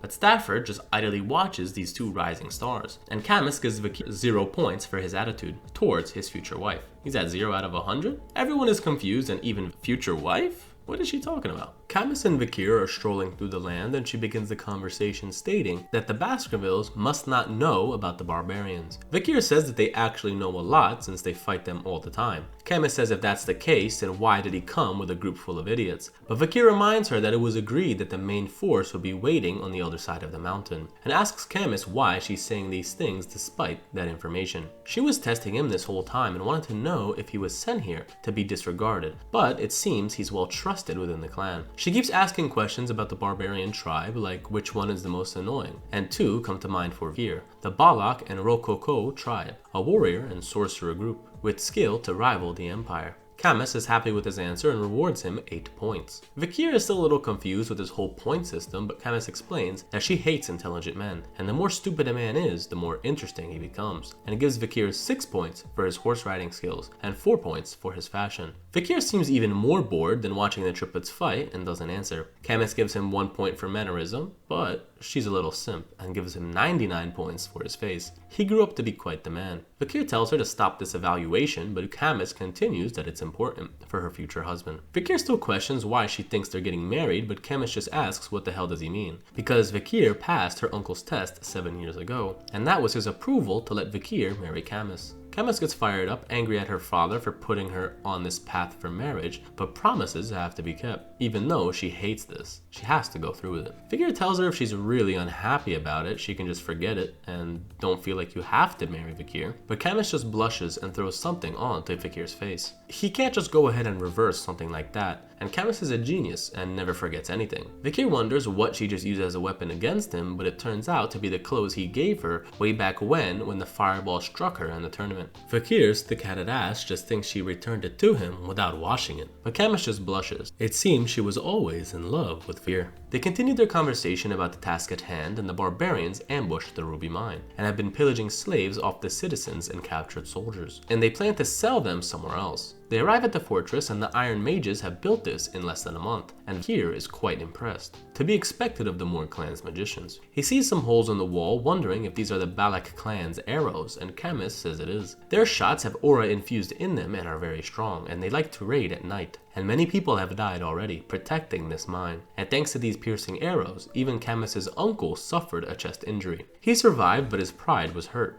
It seems Hugo had a similar experience, and that's the reason he has a scar on his nose. Fakir comments that there's an exceptional talent among the barbarians, and Camus says there is. It's a female, but with all the face paint, these people were hard to identify. Morg's soldier calls for the vice head of the fortress, urging her to come quickly. The party has captured recon members of the barbarians. We shift to the military camp, and Fakir identifies this man as a Rococo sorcerer. Camus asks if they were able to extract any information, but it seems so far they've been unsuccessful. Camus wonders if they can try psychic magic, but these men have strong sorcery protecting their minds. Camus just uses the straight up method and questions him outright, but the man doesn't answer. She asks about the victims, with one being her cousin and a daughter of the Morgs. What happened to her? The barbarian smiles and begins speaking in their language. Kemen asks her girl to translate, but she says that the barbarians attacked and everyone died, and their bodies were taken. She cannot translate, but Fakir volunteers, saying he knows a little of their language. Camus is surprised, but Fakir said he only knows a little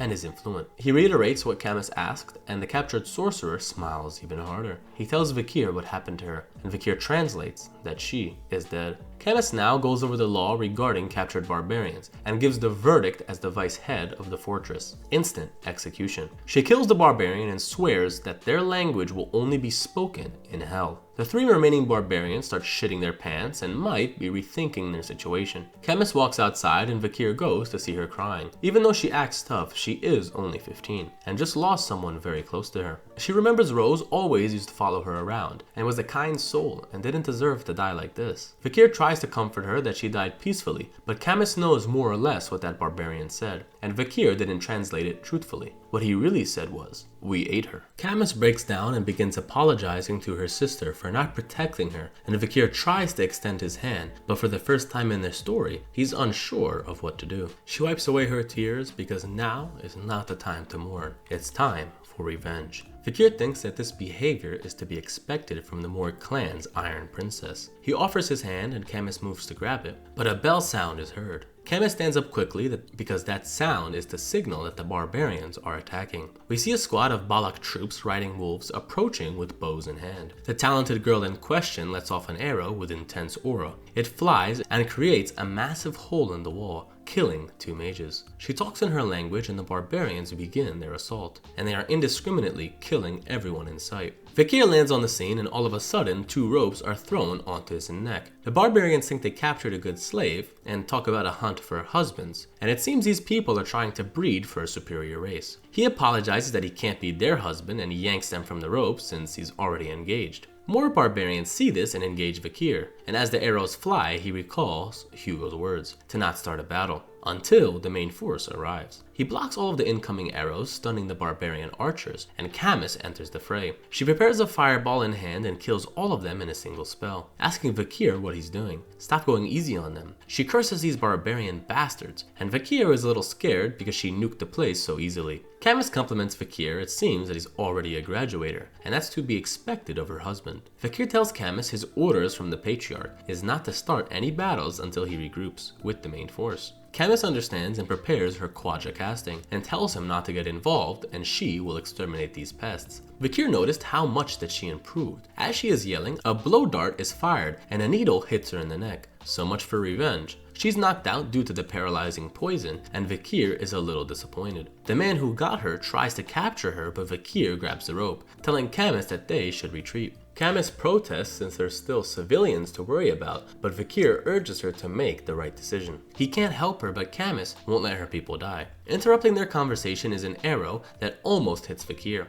He looks towards the girl who shot this, worried about her power, but another assassin sneaks past him and grabs Camus. She yells out for Vakir and now he's really stressed. Is this really how it ends? In the past, when Camus was a teen, she was held captive for a time, but it wasn't long until she returned after annihilating the barbarians. Since this incident, she was referred to as Queen of the Mountain. Vakir ponders on what to do, but the barbarian girl pounces on him ready to strike. She attacks with her bow, throwing Vakir off guard. He dodges, but she is quick with her flurry. Vakir jumps back and wonders if he really needs to go all out, but a familiar voice is heard. This is the girl that he set free from the slave auction, and she told him before that they would meet again. Vakir is a little taken aback, and this is how she wants to repay him? But the girl says that this has nothing to do with her problem is with the Morg clan. She mounts her wolf ready to leave, telling Vakir if he wants his girlfriend back, then he should follow. Vakir wonders if he should do just that and reveal his strength, but Adolf is arriving now, and is enraged at the capture of his niece. He prepares a spell, but it's too late, and the barbarians get away. Vakir thinks on the situation, and the Balak clan finished the raid in 3 minutes, after the alarm was triggered. Camus is still inexperienced, so the situation got a lot worse. Adolf is panicking, and his man tells him that they retreated into the unexplored area of the mountain. Adolf knows the danger of following them, but he can't let his niece be captured. Vakir says that they can still follow, and he's quite familiar with that area. Adolf grabs him by the shoulder, asking if what he's saying is true. Adolf's soldiers are nervous going into that territory that's almost like suicide. Adolf will only allow those who want to follow Vakir, and thinks to himself that Vakir always stood out to him. And right now, this is the only man that he can trust, and begs him to save Camus.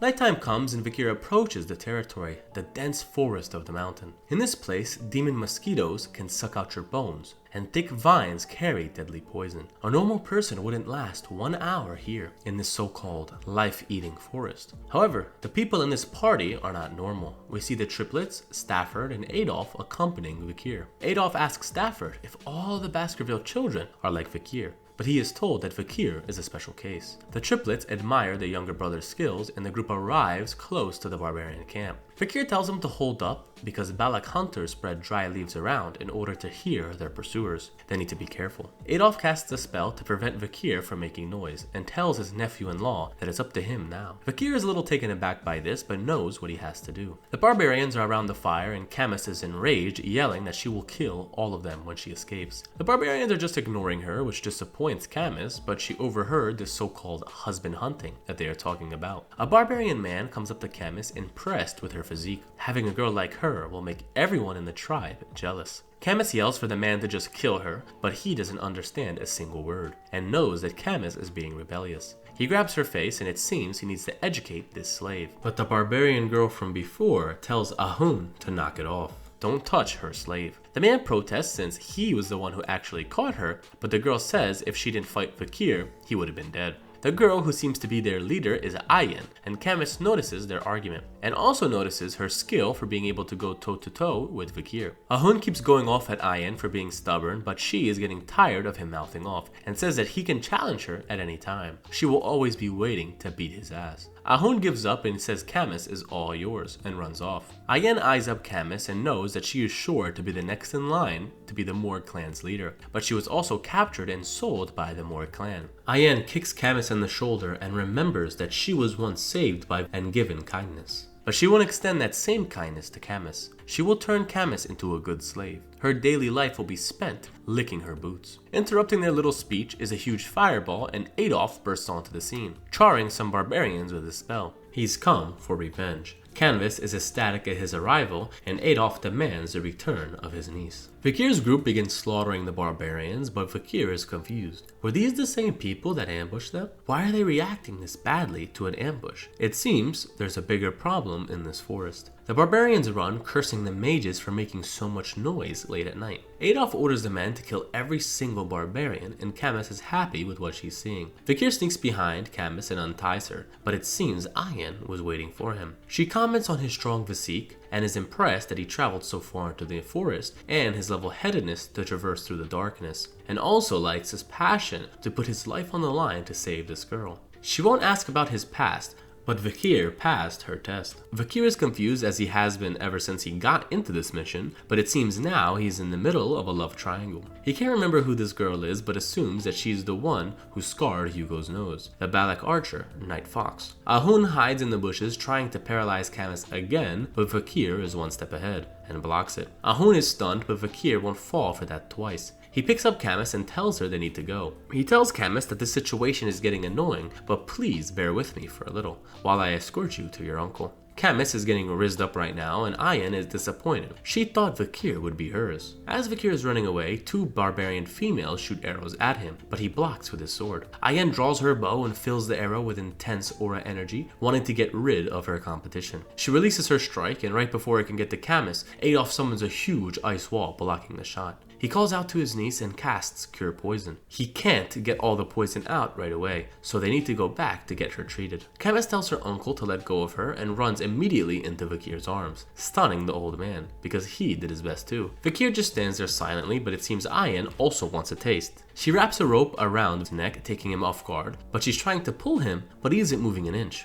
Just how strong is he, Ayan thinks. She yells at him, telling Vakir to come obediently and just let her capture him. She doesn't have a lot of time. Vakir ponders on what a Balak warrior could be so afraid of, but a menacing aura is felt, and Ayan immediately feels its presence and begins to get scared. Even Beelzebub sends warning messages to Vakir. Ayan screams that she is coming, Madam Eight Legs, as a huge pillar is seen in the tree line. All the barbarians start running out of fear, and the pillar disperses into many branches, stretching out the entire area. Adolf runs in front of Camus. Is there really a monster like this hiding in the forest? Vakir sweats nervously. If he remembers correctly, this is the aura of a S risk-rated monster, Madam Eight Legs. The giant spider emerges into sight and lets out an intense roar. The roar leaves everyone speechless as Camus tries to get a word out. Vakir grabs her mouth shut because they can't make loud noises. The beast has poor eyesight, but makes up for it with its elite hearing. Back in the past, Vakir remembers a native tell him about the incidents that occurred because of this monster. The tale seemed like a twisted horror story. Even the Empire's monster dictionary finally settled on a name, Madam Eight Legs. Risk rating, S. A monster capable of destroying a nation. The beast spreads its jaws and lets out venom in all directions. Vakir dodges while Adolf shields himself and Camus, and one of the barbarians gets hit and starts to scream. But luckily, it was only on his hair. Ayan cuts off the hair before it spreads, scolding the idiot for raising his voice. She looks up at this towering spider and the situation looks dire. The two groups quickly signal their parties to retreat, but the madam is keen on their positions and notices the group splitting away. The slight difference in how the two groups retreated gave the beast a decision on who to chase. And of course, she's chasing our boy. Idiot Mage number 1 tries to prepare a fire spell and he connects with the target. As he basks in his own confidence, the man is pierced through the chest mid-sentence. Idiot Mage number 2 shits his pants after what just happened and starts screaming, despite the fact that this monster can only hear. Camus, Adolf, and Vakir are still running, seemingly not worried about the guys behind him, and Vakir thinks to himself that this is it. He turns around telling Stafford that someone needs to hold the monster back, or they will all die. Stafford tries to volunteer, but Vakir tells him that his skills won't be enough, and the person best suited to do this is Vakir. He draws his sword as the group watches him step towards certain death. Camus is left speechless, and Adolf is urged to continue running. With teary eyes, they leave the scene, and Adolf wishes his nephew well. Camus cries out and wishes he returned safely. The group goes out of sight, and Vakir relaxes. It's not helpful to his plans for this beast to destroy his territory, and this is an excellent opportunity for him if he can fake his own death. He can get out of Hugo's watchful eye and get some time to perfect his skills. And when he is ready, he will return to the clan. Vakir harnesses his aura and draws Beelzebub. If he doesn't use all of his power, he might die. Vakir is going to use everything he has to slay this beast. He dashes in faster than the eye can see and leaps into the air. The two lock eyes and Vakir gathers all of his energy into Beelzebub. A light flashes and Vakir unleashes the Baskerville 5th technique. Vakir is drawing every ounce of his power, and the madam is forced onto the ground. The light is so bright that Camus can see it while running away, but feels that the love of her life will not come back, and screams his name. Vakir reliving his first death by the guillotine, reaffirming his quest for vengeance. As the dream fades, he wakes up in a mysterious tent, and he's bandaged and wounded. He has no idea how many days have passed, and wonders if he even survived the battle. If he used any less power in his attack, Madam Eight Legs would have killed him on the spot. Vakir rises, still reeling in pain, and realizes that he's still far too weak, and this is the result. He notices a rope wrapped around his neck and thinks on the situation. Everything technically is going according to plan. He got Hugo off his back, and there are so many witnesses to confirm what happened. Vakir exits the tent and is in the barbarian village, the Balak camp. He wonders if he's being held captive. He knows he can get away, but right now he is too injured to do so. He overhears slaves behind shoved into the camp, and they're being mocked and ordered to move quickly. Vakir knows their faces, but wonders why he isn't in chains. Ahun comes to greet Vakir and asks if he can speak their language. He tells him that he should be thankful. He won't end up like his comrades. But then the mood turns darker as Ahun gets into Vakir's face, asking him how it feels to watch his comrades walk towards their deaths. And he can't do anything about it with his crippled body. And if he wasn't Ayen's pet dog, he would have been boiled alive. Pet dog was a wrong word to say to Vakir, as all the pent-up rage of years of anger build up inside of him. Ahun gets taken aback but quickly punches Vakir and storms off. Vakir remembers his face, and when he recovers, he will be sure to pay him back. Vakir is following the rope his neck is tied to, and it's long as hell, since he walked for like a couple miles, and it still isn't at the end. Finally, he sees his destination, and Ayen is neck deep inside of a small pond. The two lock eyes, and suddenly Ayen yanks the rope holding Vakir's neck, and makes him dodge an incoming arrow. Ayen orders the brats who shot that to train somewhere else. She gets out of the water and thanks Vakir for freeing her from the slave auction. In their tradition, they return kindness twofold and revenge tenfold. And she already saved Vakir twice. How was it twice? Ayen says the first time was when she risked her life going back to rescue him from Madame Eightlegs, and the second time is when she healed him and kept him safe from the other barbarians. Vakir questions the rope and asks why he's being kept alive, and Ayen playfully tugs at the rope again, saying Vakir looks valuable, and she wonders how much money his clan would pay for his return. This is not good. Vakir's whole plan will be ruined if this goes through. What can he do in this situation? Ayen smiles, laughing at what she thinks is a sense of hope to return home. She tells Vakir that he won't be let go that easily, and she's gonna make him her slave. She draws her sword and tells Vakir to call her master, and she likes the look that he has in his eyes. She sheaths her sword again and has somewhere to take Vakir first. They're going to greet the village head, and we see this absolute savage on her throne of slain beasts, the matriarch. Vakir and Ayen continue strolling the camp, and she explains the nature of the village. People aren't caught up on material things, and he can sleep where he wants and eat where he wants, and that's just how the Balaks live. It's very different from how the so-called civilized clans do. It feels homey to her, and Vakir will get used to it. Soon after, they arrive at the matriarch's tent, and Ayen opens the tent and refers to the matriarch as mother, alerting Vakir to their relationship. First thing this woman does is spill the beans on how much Ayen has been talking about Vakir. The whole time the young hound is trying to analyze the situation, and this is the famous night fox, the one who injured his father. Vakir wonders what would have happened if he fought her in his past life, and comes to the conclusion that he has a 0% chance of killing her head to head and a 0% chance of assassination, and even running away would only leave him with 20% success rate. As the night fox's menacing aura floods into Vakir's mind as she's eyeing him up, she thinks that she has seen his face before. Vakir is concerned that she might find out that he is Hugo's son, but she just says that all Imperials look the same and he could be anyone. The matriarch doesn't see value in this boy and doesn't know why her daughter even likes him, but Ayen protests that Vakir is only injured due to fighting Madame Eightlegs. The night fox doesn't seem too impressed, but as long as his seed is good, doesn't matter how damaged his body is. And ayo, hold up, our boy's married, wait a second, what is she talking about? Ayen clears up the situation, saying she plans to use Vakir as a slave, which doesn't make much difference to her mother. She tells her to do whatever she wants. It is her slave after all. But in reality, we do know that Ayen has feelings for our boy. Some time passes and they are seen walking in the forest, and Vakir asks a question. So, what's your name? After all this time, he never really knew, and he doesn't intend on calling her master. Ayen gets startled and protests since a slave can't ask questions like that, but blushes and introduces herself as Ayen. Vakir returns the greetings and asks what she wants to do with him, further embarrassing Ayen. She regains her composure and gives her first order to build a house that he will live in. She thinks to herself that this is the perfect way to train an arrogant slave. There's no way this spoiled imperial brat knows how to construct the house.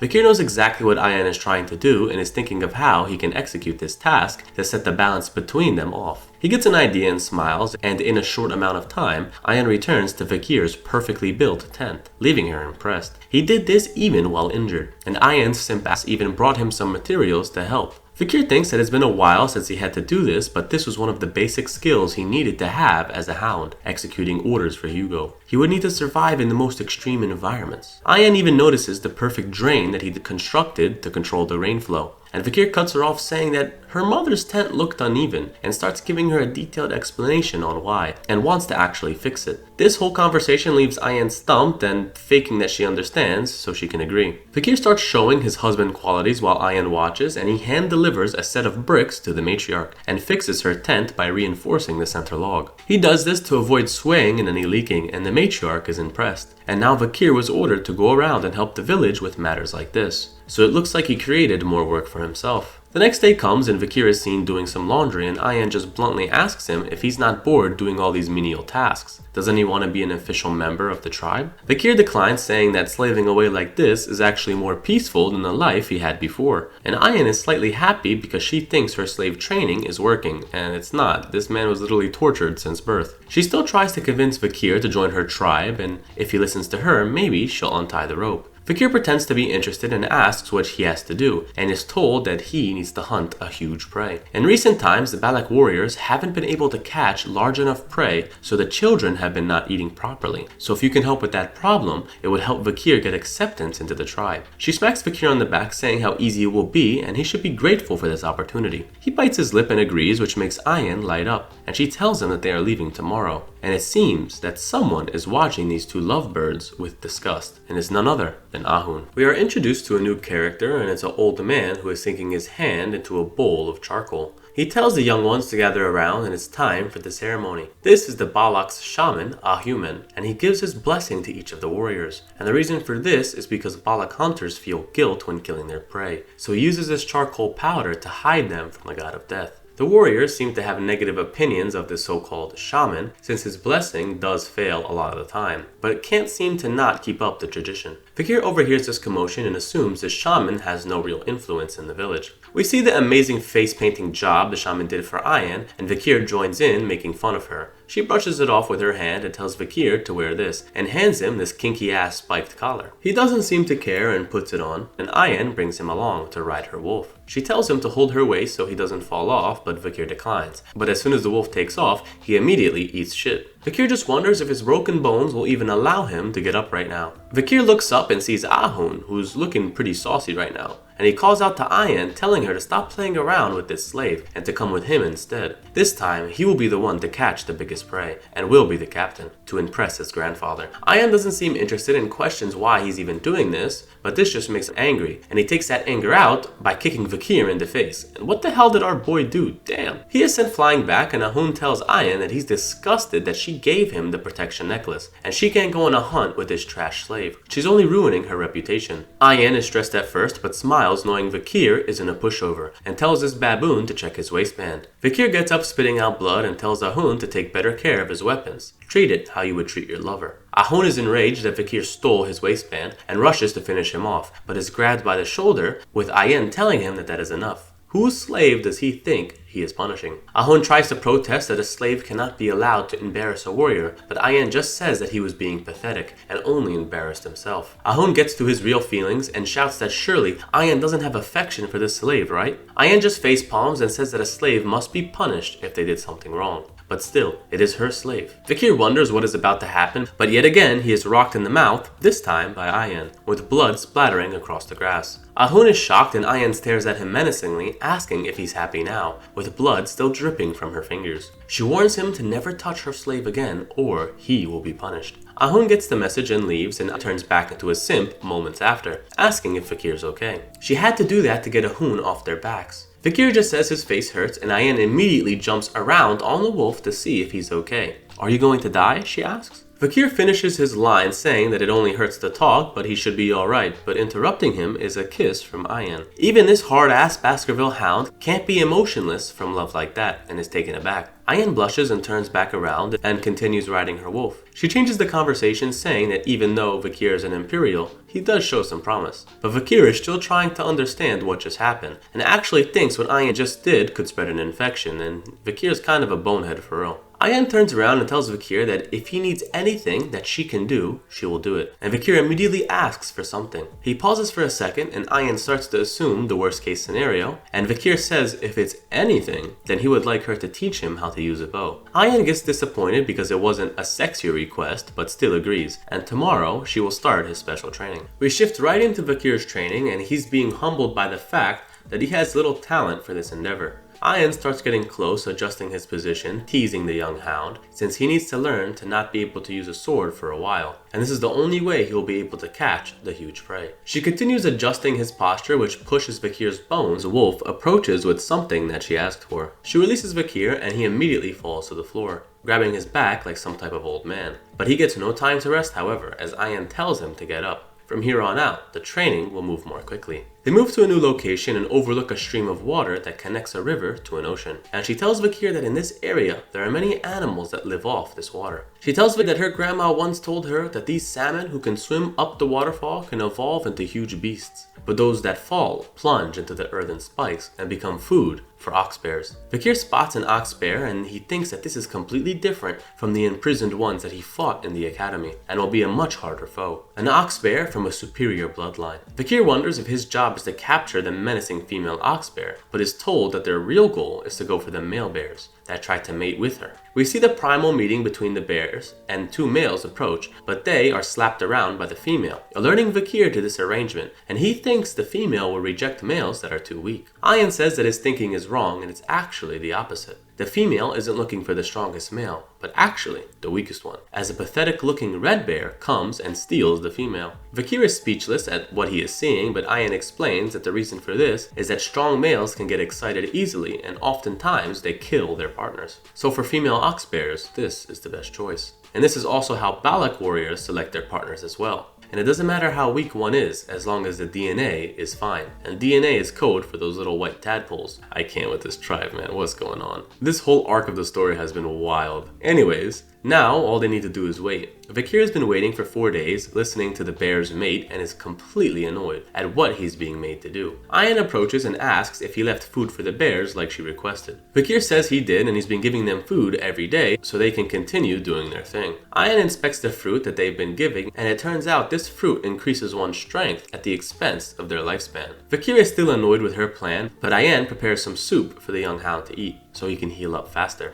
Vakir asks if mating that often is normal, but Ayan says that it is in her tribe, which makes Vakir almost gag on his soup. Ayan just assumes that imperial males don't get it on like that and starts teasing Vakir. And right before this conversation can go any further, some noises are heard from the cave. The female ox bear has been impregnated and exits the cave and roars menacingly. This is a signal to the male to never come back. And now the real hunt begins. After eating and mating for 4 days straight, the bear will retreat to rest, and this is the perfect opportunity for them to attack. The two ride into a frozen environment, and Vakir questions why the bear is traveling so far. But the ox bear has a high intelligence, and this is the only place it can be to feel truly safe. Vakir starts getting cold because of his body's condition, but Ayan tells him to bring his body close to hers. He rejects at first, but Ayan tells him that if he becomes stiff due to the cold, it's only going to negatively affect their hunt. Vakir appreciates the reasoning and is actually impressed and proceeds to hug Ayan from behind, making her simp ass blush, pretending that she'd offered that for her slave's health. Bakira smells the bear, and out of the corner of Ayan's eye, she spots the beast waiting for them in an ambush. It leaps from the cave right at the two, with claws ready to take their heads off. We shift back to the tribe, and Ahun got a pretty large sized boar, and everyone is impressed, which strokes his ego. And now, all the people in the tribe think that he will be the new hunting captain. And he thinks to himself that this will sure put Vakir in his place, and he eagerly awaits his return. Back in the frozen landscape, the bear's claws barely miss Ayan's face. Vakir grabs her waist and throws the two off of the wolf's back,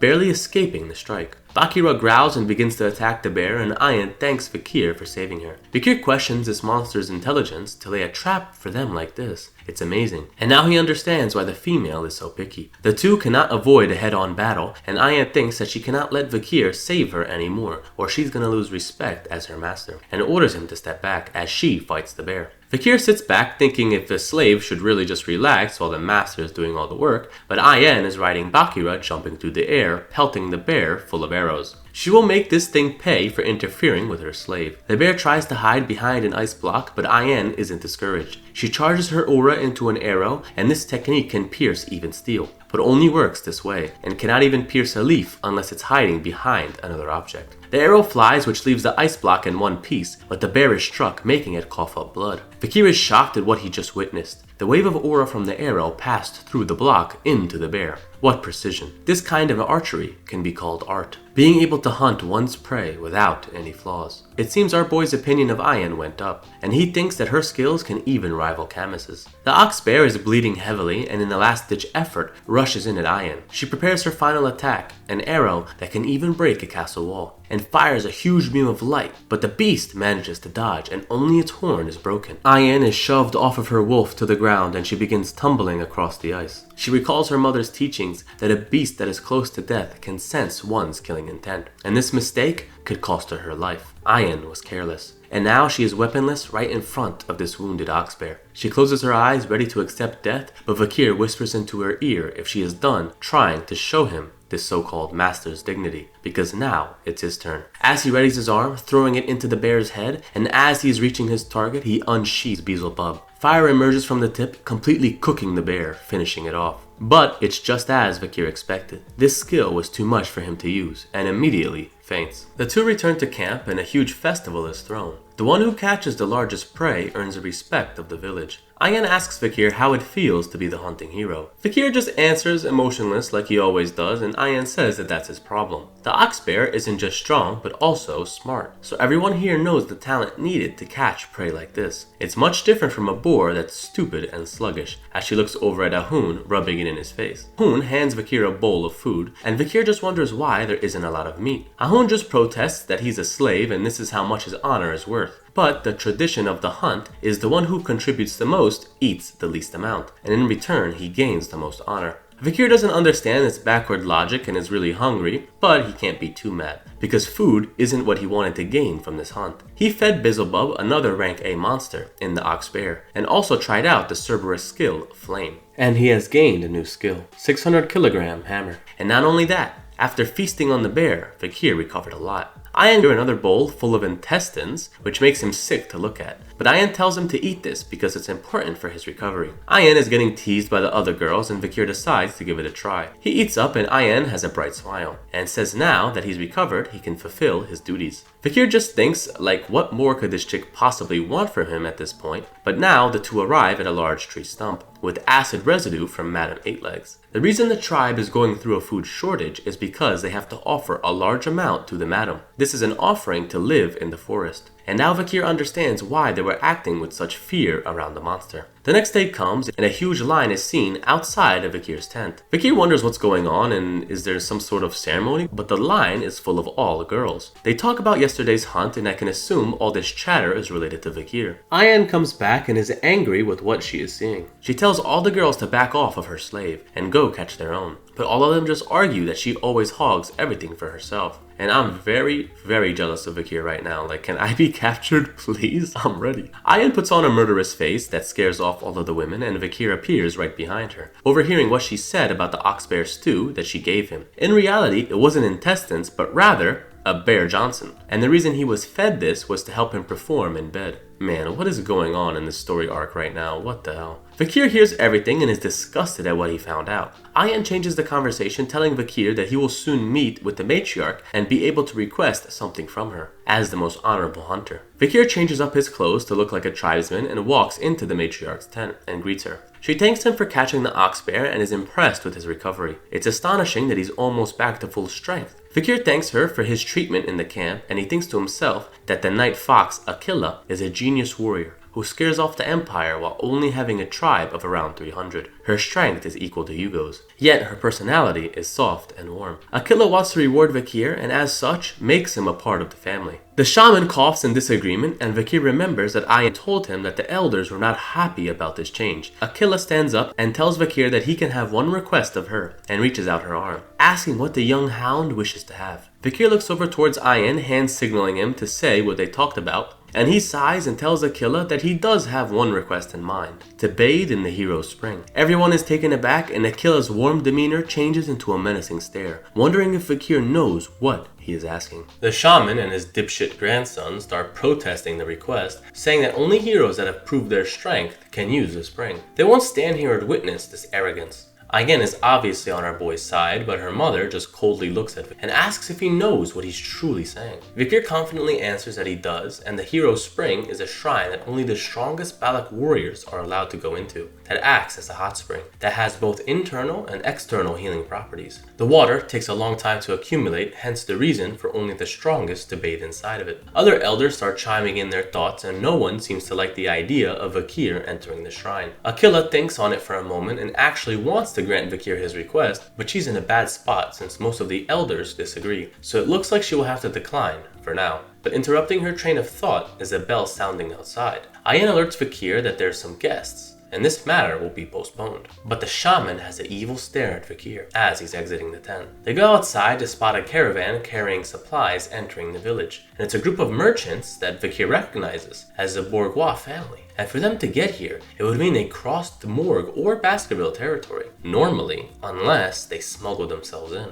The merchants start unveiling the products and all the barbarians gather around. They're bartering daily essentials for rare materials, and they're using the Balaks who have no knowledge of market prices. Vikir doesn't want to butt in since this is something for the tribe to figure out for themselves, but quickly after, Ayen starts protesting a deal. There's no way a diamond can be exchanged for a corn. Vikir is happy that someone has brains inside of this village, but is quickly reminded that she is no better as she asks for 2 corns. This is the same story for all of the Balaks, and they are hopelessly swindled. A little girl approaches a merchant asking for a glass orb, and the man asks for what she has in exchange. She shows a nutritious bug, and the merchant becomes disgusted and smacks it out of the girl's hand, thinking the only value that she has is as a slave. Vikir can't stand idly by any longer, and he tells the merchant that his trades are invalid. The merchant tries to take back what he said, but Vikir understood every word and translated it for everyone to hear. He demands that he cancels every unfair trade that he has made today. The man protests, but Vikir tells him that he damn sure knows the values of the items that he is trading for. The merchant gets in Vikir's face asking if he really knows what he's talking about, and this is a sacred trade. Vikir is getting tired of this and just brings up one example. The diamond you just received goes for about 2 million gold, and the corn you traded it for is about 100 gold each. If you grind an ox bear horn into a billiard ball, it's about 1 million. The merchant is shocked on Vikir's market knowledge, and the orbs that the merchant is selling is a cheap drug meant to get one hooked on sweet dreams, but is very harmful in long-term use, and is illegal inside of the empire. Vikir crushes the orb, and now the barbarians are aware of what's taking place.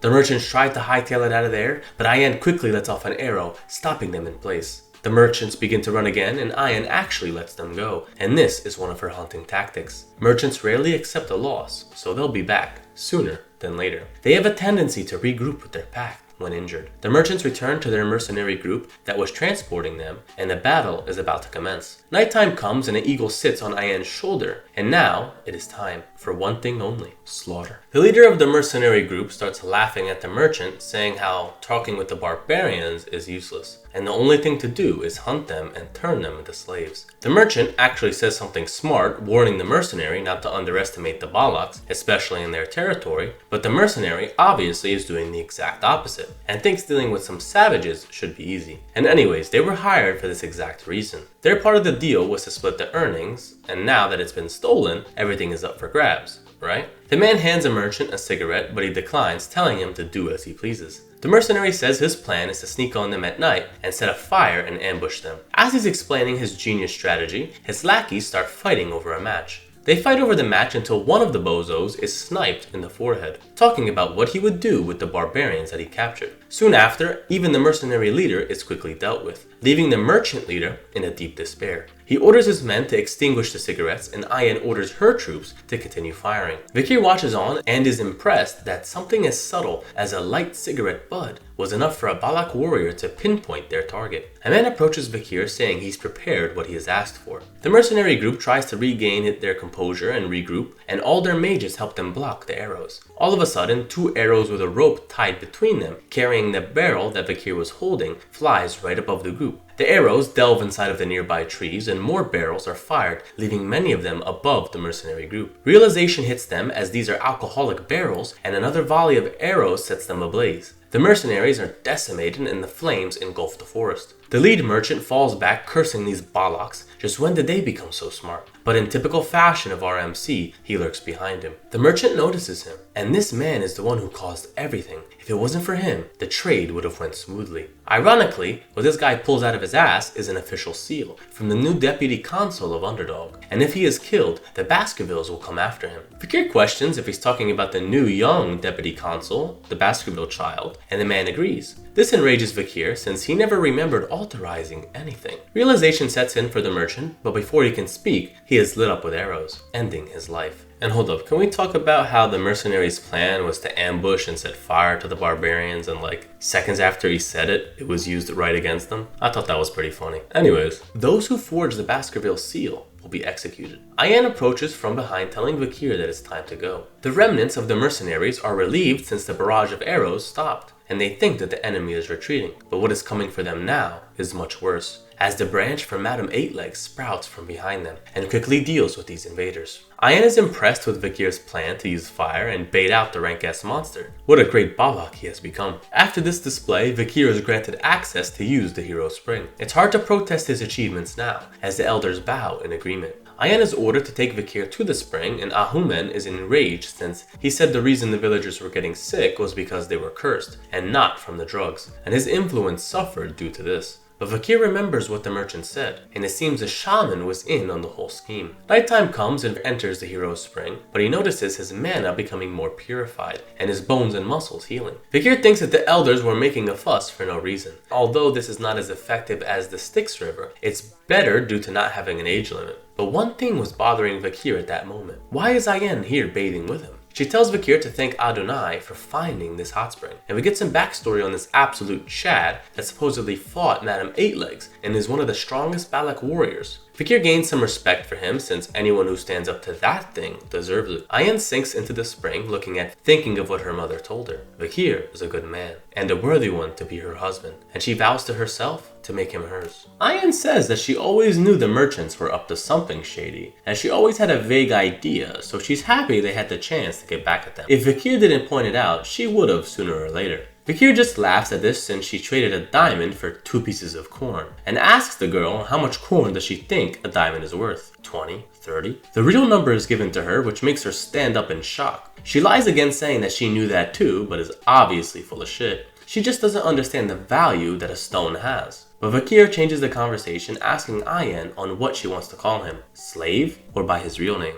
Ayan thinks about it for a while and readies herself, approaching Fakir and grabbing his chin. What she really wants to call him is... But before she can say anything, a group of cock-blocking kids jumps into the pond, interrupting this romantic moment. Fakir thinks about what just happened, and I'm sure he's still absolutely clueless on Ayan's intentions. Meanwhile, Ayan curses the brats for jumping in the water. They're reducing the potency of the effects by at least 50%. Fakir just laughs, and Ahun says it was the matriarch's order to bring the children still feeling the effects of the drugs. Ayan curses her mother for this, and Ahun has a redeeming moment actually, thanking Fakir for helping his little sister, and apologizes for how he has been acting towards him. Fakir doesn't answer, and Ahun gets upset again, and asks him if that's all he has to say. Fakir just tells him that he has too much anger in him, and Ayan just watches on and laughs, and congratulates Fakir on becoming an official member of the Balak tribe. We time skip to about 2 years later, and some dude is getting rocked in the face, and it's none other than Ahun, and Fakir is now 17, and it seems his strength is steadily growing. He calls Ahun a crybaby and ends the spar for today, despite his cries for a rematch. Ahun is helped up by 2 boys, and they comment on how strong Fakir has become after being healed, and his skill with the bow is on par with Ayan's at this time. And it turns out the punch that Fakir threw at Ahun didn't even connect with his face, but stopped right before, and the air pressure between the 2 objects caused the devastating strike. We see Fakir overlooking a huge wall, saying that in these last 2 years, he has perfected the 6th technique, and we see cannon-sized holes in the thick rock. He still has time before he can master the 10th technique, but having mastered 6 in 17 years is more than he could have ever hoped for. He unsheaths speeds and thinks that he also has 6 mana circles, and right now he is a high-ranked graduator, and after factoring in all of his other skills, he can go toe-to-toe with the strongest of graduators. He reminisces on his times with the Balaks, and once he's done his training, he must leave. He reconnects with Ayan, and they are tracking a forest snake. The village will be fed for 4 days. Ayan agrees, but Vakir notices that she is distracted, asking her what is more important than the hunt right now. She blushes in her simp fashion and tells Vakir that she has something to ask him. He can sense that she is hiding something, but she pulls out a hunting dagger that was brought from an imperial that traveled deep in the forest, and asks Vakir if it's familiar.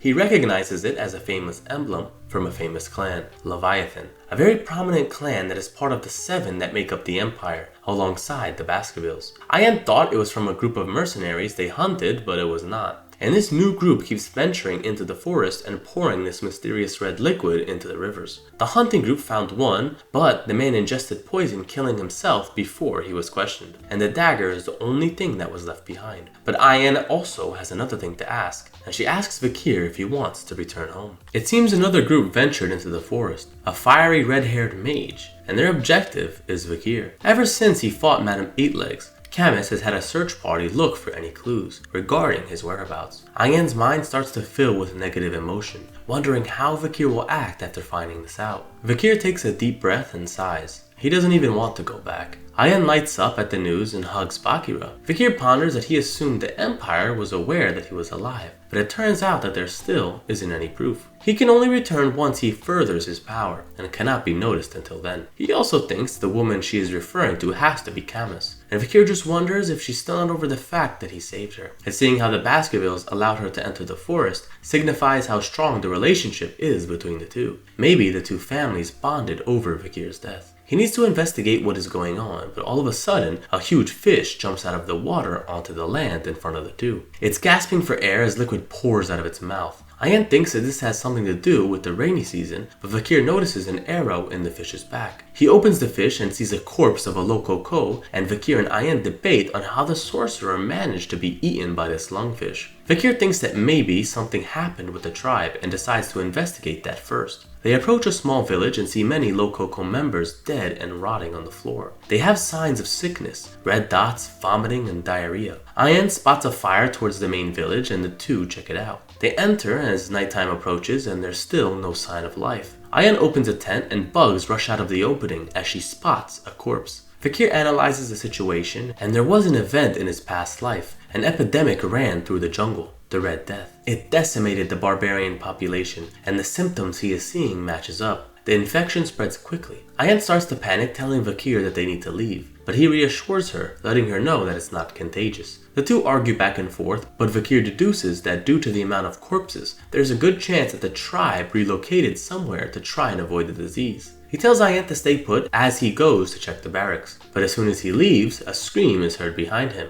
Vakir quickly returns to see what's going on, and it seems Ayan is scared of a child, saying that it's a curse. Vakir approaches the young lady and notices that she isn't a member of this tribe, and is about 5 years old. He asks who this girl is, and the girl answers that she is a slave that works in the kitchen. Vakir asks for her name, and she says Pomeranian, which alerts Vakir to her imperial roots. And then the real information hits him, as she says her last name, La Baskerville. There are 3 different middle names in the Baskerville clan. The branch houses are Van, and the main house is Le, and the rarest of them all is La, and it's only given to females that come from the main house. It's rare because the clan is predominantly male, and Vakir is shocked. He doesn't remember anyone with that name from his past life, but she is wearing a necklace with the family emblem, as Ayan points out. He opens the pendant and sees that she is Hugo's daughter. The girl is trembling, and Vakir asks how she is related to these people, but she is scared to respond. Ayan tells Vakir to ease up a bit since she's only a child, and Vakir takes a second and realizes that he couldn't hold back his anger, and this child did nothing wrong. He calmly asks her the question again, and she says in the picture is her mother and grandparents. Vakir gets a revelation to something Barrymore once told him, that Hugo used to have a gentle and loving personality with his first wife, Roxana, when she was still alive. And the tipping point in his life was when Penelope, his daughter, was taken away by the barbarians. The clan moved swiftly to find her whereabouts, and even the house of the clan was moved closer to the mountain. But in the end, Hugo was never able to find a trace of his daughter. And after years of torture and grief, this is how the clan ended up to what Vakir came to know. Hugo became a cold, calculated killing machine. Vakir never believed this tale, but the proof is right in front of him. Pomeranian is Hugo's granddaughter. Vikir wonders what kind of expression Hugo would have seeing his granddaughter, who has her blood mixed with the barbarians. Vikir pats the girl on the head, telling her to come with him. She points out that Vikir has the same hair and eyes as her mother, and Vikir says that they are technically related, so she can call him uncle. She looks towards a flower, signaling her dead mother, and recalls some of her last words: to always trust someone with red eyes, and to follow that person. She agrees to go with him, and at this moment, two strays have joined together in this twist of fate. Some time passes and Vikir exits his tent, and Pomeranian comes out asking where he is going. Vikir needs to go to a meeting, but the girl is adamant on going with him. Vikir agrees, wondering if she's afraid to be alone, but is happy that she's opening up to him. He puts her on his back and knows it can't be helped. He can't raise her here though. He needs to find somewhere outside of Hugo's influence, and somewhere that has imperial teachings. Maybe he should ask Chihuahua for help. It seems Vikir needs to travel to the city for once. Vikir enters the matriarch's tent and informs her of the plague going around. She sees this as a threat and knows the damage that it will cause, with the wet season approaching. The shaman begins to protest that it's a curse, not a plague, and they can fix it with more offerings. Ayan disagrees since she saw it firsthand, and the only thing they can do is relocate to avoid the damage. The elders protest having to leave this sacred place, and they have been here for over 200 years. But the younger generation argues that their futures are more important than 200 years of history. The two sides begin to argue back and forth as the matriarch watches. Vikir thinks to himself that the Red Death was as deadly as the Black Death that caused irreversible damage to the empire, and the only reason they were saved from it was due to Camus creating a wall of fire that stopped its spread, and the Saintess Dolores using her holy power to cleanse the area, and this only worked to protect the empire. The forest dried out and all the barbarians died. And in history, this was favorable to the Baskerville clan, because after this happened, low-ranked demonic creatures started occupying the land, and many civilians lost their lives. And the Baskervilles were contracted to hunt these creatures down. And in the end, they were successful in holding the border, and Hugo's influence grew. Vikir raises his hand and tells the matriarch that he knows a way to stop the Red Death. The barbarians are seen plunging a goblin into the river water, and the result is astonishing. The entire river is contaminated with the disease. They throw the goblin into the fire, and it's just as Vikir predicted. The water is the biggest cause of the infection, but once boiled, it should be fine. Ayan experiments by dumping a goblin in boiling water, but it just died instantly, causing Vikir to facepalm. Let it cool down first, moron. They redo the test, and Vikir was right yet again, so the water situation is handled. The matriarch approaches, thanking Vikir for his good work, and he lets her know that the disease cannot enter through the skin, but it can be inhaled, so be careful of any thick fog. Ayan pokes some fun at the shaman, and the shaman asks Vikir how he plans to avoid water when the wet season approaches, and it rains non-stop. Vikir says that it will be a bigger problem when the river overflows and the air becomes humid. There's limitations to what he can do, but the best thing is to relocate the village. The shaman starts screaming in protest, but says he has a plan so they can keep the Balak territory. Some time passes and the wet season begins, and the river flooded as predicted. The once flat lands turned into thick swamps. This time, however, the flooding was unlike anything the elders have ever seen, and the entire forest flooded into a thick, sea-like environment, except for the Balak village, as we see the villagers pulling hard on a rope, and it seems they decided to build upwards and live higher along the trees. The villagers look up to Vikir now, and even after all this, the village still stands. As they praise his wisdom, Vikir thinks that this should be enough to last. Pomeranian begs to be held, but Vikir notices something in the water staring back at him, and all of a sudden, a huge water serpent emerges ready to eat two of the villagers. Ayan prepares an arrow of her own, hitting the large sea creature, saving her brethren, and Vikir wonders if this was the serpent they were hunting earlier. But this is the king of the serpents, Ka. The creature continues to struggle, destroying some of the homes, but Vikir unleashes Beelzebub and pierces the beast, causing it to retreat back into the water.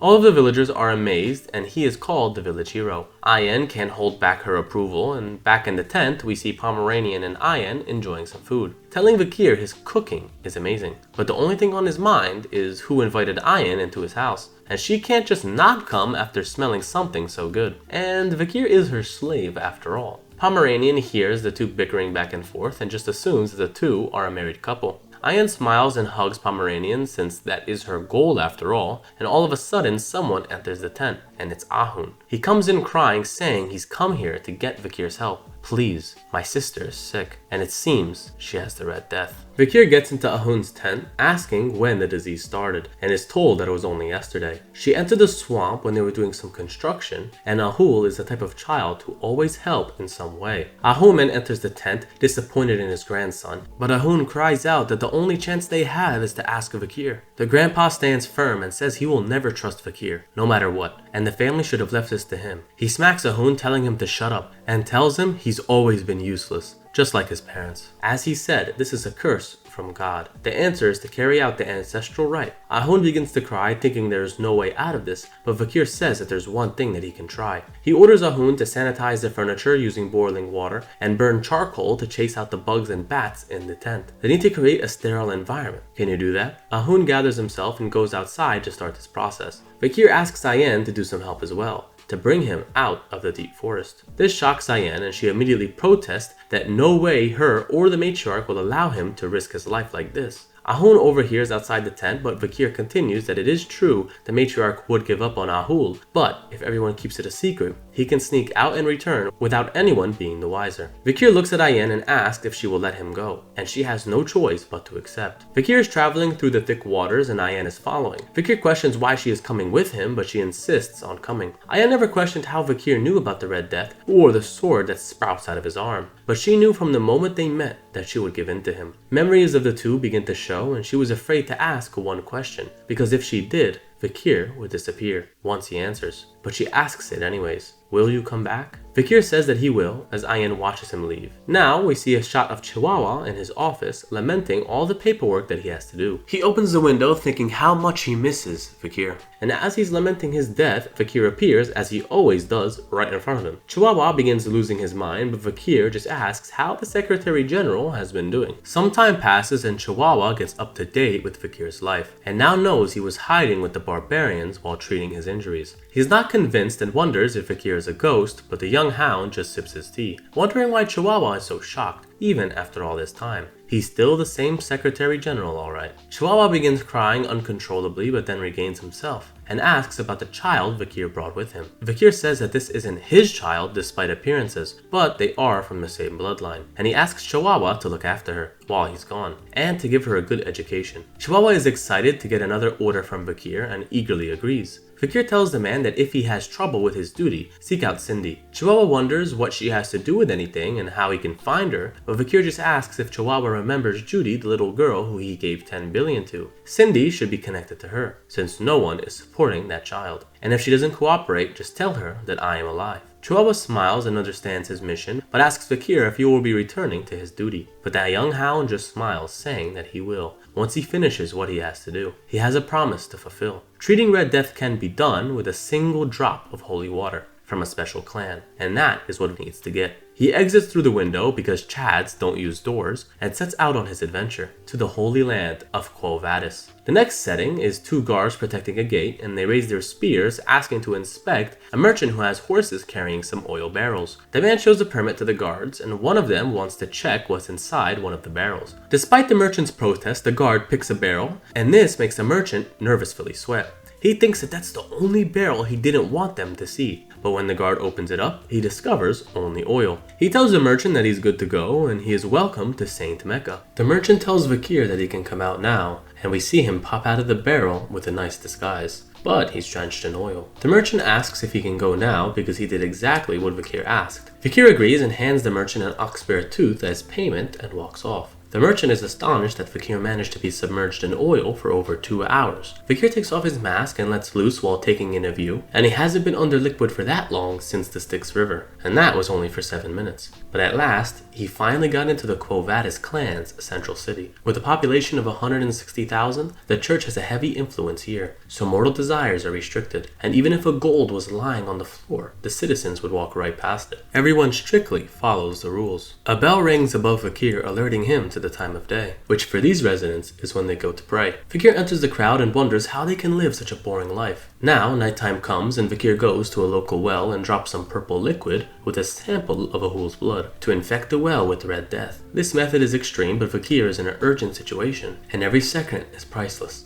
This is a holy territory, so they will handle the disease before it can spread. 3 boys happen to stumble by Vakir and ask what he's doing by the well, and Vakir turns around and lets out some killing intent, telling the boys that this well is cursed. Anyone who drinks from it will die. The boys start shitting their pants and run off, thinking Vakir is some sort of ghost. Vakir plunges the dagger that he got from the Leviathan clan next to the well, since the clan is notorious for their poison, and by scaring off the kids, they will talk about it to other children, preventing the youth from drinking from this well. Vakir thinks the relationship between these 2 clans is already sour, so this might be some sort of breaking point. Vakir wonders if now he should visit the Saintess Dolores. We see a huge mansion, and citizens are flooding in to see the Saintess. They beg for the door to open just to get a glimpse of her face. The Saintess begins to speak, and 3 young lords try to impress her by getting her hand in marriage. She tells them to stop even if they're handsome or wealthy. She won't open the gates, for those type of reasons. She tells everyone to please leave, but Vakir stands in the crowd. Before Vakir died, he only saw the Saintess on the battlefield, desperately trying to save the injured, always covered in blood, and her divine aura always shined bright. Vakir approaches the door and the Saintess calls out to who is looking for her. Vakir drops to his knees and says he is a young lamb who has lost his way. After a moment, the door opens with a golden glow shining through, and Vakir is urged to come in. The Saintess' voice echoes through a statue, asking how the lamb has lost its way. Vakir wonders if she's not going to meet him personally. Maybe she's still suspicious. Vakir throws a water pouch, saying he's found an epidemic in the slums, and asks the Saintess to use her divine powers to check the wickedness from the water. But it seems it's not that easy to fool a saint, as she closes the doors, saying Vakir is a liar, trapping him in the room. The guards move to intercept, and the leader appears on the next floor. The voice speaks that Vakir's voice is too aggressive to be a lost lamb. The guard on the second floor asks who Vakir is, and Vakir recognizes this man, Pietro Covadis. This man is who Vakir fought alongside with in the battlefield, and he never compromises with injustice. And this man is more cruel than some demons. Vakir even learned interrogation techniques from him that he used on those poor teens from Underdog. Vakir in his disguise says he's glad to see Pietro still here, confusing him. He asks their weird guest why he has that strange attire and comes to report an epidemic. He asks Vakir to remove his mask and show some courtesy. Vakir declines, saying that he's wearing this mask for a reason and can't take it off. But he only came here to warn the Saintess. His job here is complete, so he's going to be leaving now. As he turns around, Pietro opens his holy book. He won't let this suspicious man leave that easy. Vakir notices the page stuck in the wall commenting on Pietro's weird fighting style,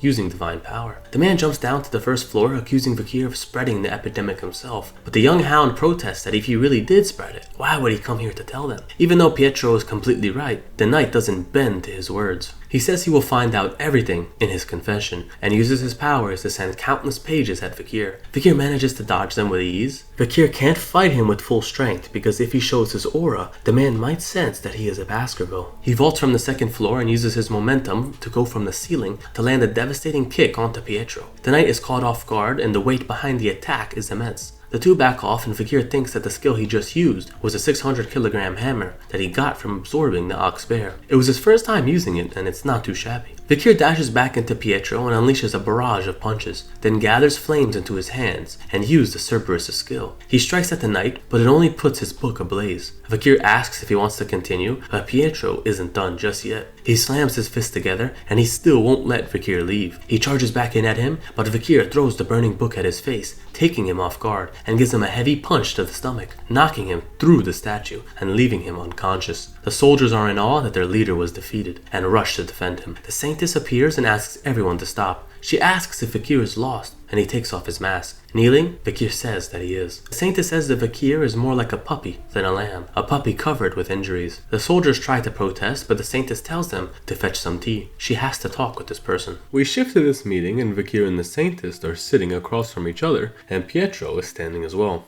Vakir wonders if Dolores is 16 right about now, and in the future, during the demonic war, she treated countless patients on the front lines, and she truly embodied being a saint, and every martial artist who encountered her respect her deeply. She starts the conversation by saying she has been very stressed lately, and says she enrolled in the Imperial Academy, but right now she's on holiday, so she's taking some time to handle family affairs. Vakir is shocked that even she is talking about stuff like this, but the girl continues that as Vakir could see, all the nobles and merchants look for her all the time, and the illnesses they want her to treat are all after effects of narcotics or STD infections. There is not one person among them who is gravely ill. Righteousness and equality is God's will. but some people are blinded by greed. Fakir continues her thought by saying theology is essentially the process of understanding humans, so it's inevitable, taking Dolores by surprise. That was a quote from the Old Testament, and she is shocked that someone is aware of those old passages. Fakir says that the epidemic is ravaging the slums and this pouch has a sample. Dolores asks if Fakir has something to do with this, but again Fakir answers with a question. Why would he come here if he is? But he can't avoid suspicion. He thinks he needs to try a different method and slides back his chair. Pietro gets alarmed and gets in front of the princess, but Fakir lets out some of his own divine energy, saying he doesn't like to harm people, especially since this is his hometown. Dolores is completely shocked that this man is a believer of Lund. And now Fakir has some leverage. He asks the girl if she will listen to him now. He spotted some strange people pouring liquid into the slum's wells, and they are the criminals. Dolores asks for the motive, but Fakir says whoever did it probably wishes for the decline of the Quo Vadis family, and the ones who benefit from that the most is the Leviathan clan, as well as the Bourgeois family. The Leviathan clan will use this epidemic as an opportunity to get countless test subjects and use them as research. Furthermore, once the Divine Clan falls, only the Leviathans will be able to treat this disease, and they can use it as a weapon towards those the clan dislikes. Now for the Bourgeois family, a lot has to be gained since once the population decreases, they will use that opportunity to buy a lot of the land to further enrich themselves. Fakir is certain that these two clans are working together, at least in the barbarians' case. But right now, he tells Dolores that they are being used as scapegoats to benefit both parties. So due to those reasons, this is Fakir's hypothesis. This is why he brought this information to Dolores directly. The girl is shocked, wondering who on earth this is, to be able to predict these events. Fakir just tells the two to call him Night Bloodhound. Dolores says that that's quite an ominous name, and Pietro thinks it suits his blasphemous attire. Dolores says that everything that the Night Bloodhound said is quite plausible, and thinks to tell Pietro to visit the slums and investigate this matter further. Fakir thinks to himself that he is happy with how this is progressing. Dolores looks and thinks, how can this man who is so small and pitiful defeat Pietro and his holy knights? She senses the smell of a beast from his soul, blood, oil, and steel, and years of pent-up anger. But within that whirlwind of emotion lies immense sadness. Just who is this person? Time passes and the Saintess arrives in the slums, and the citizens are relieved that she is finally here. There's a terrible disease spreading. Dolores is shocked at what she is seeing, and now she knows what Fakir was saying is true.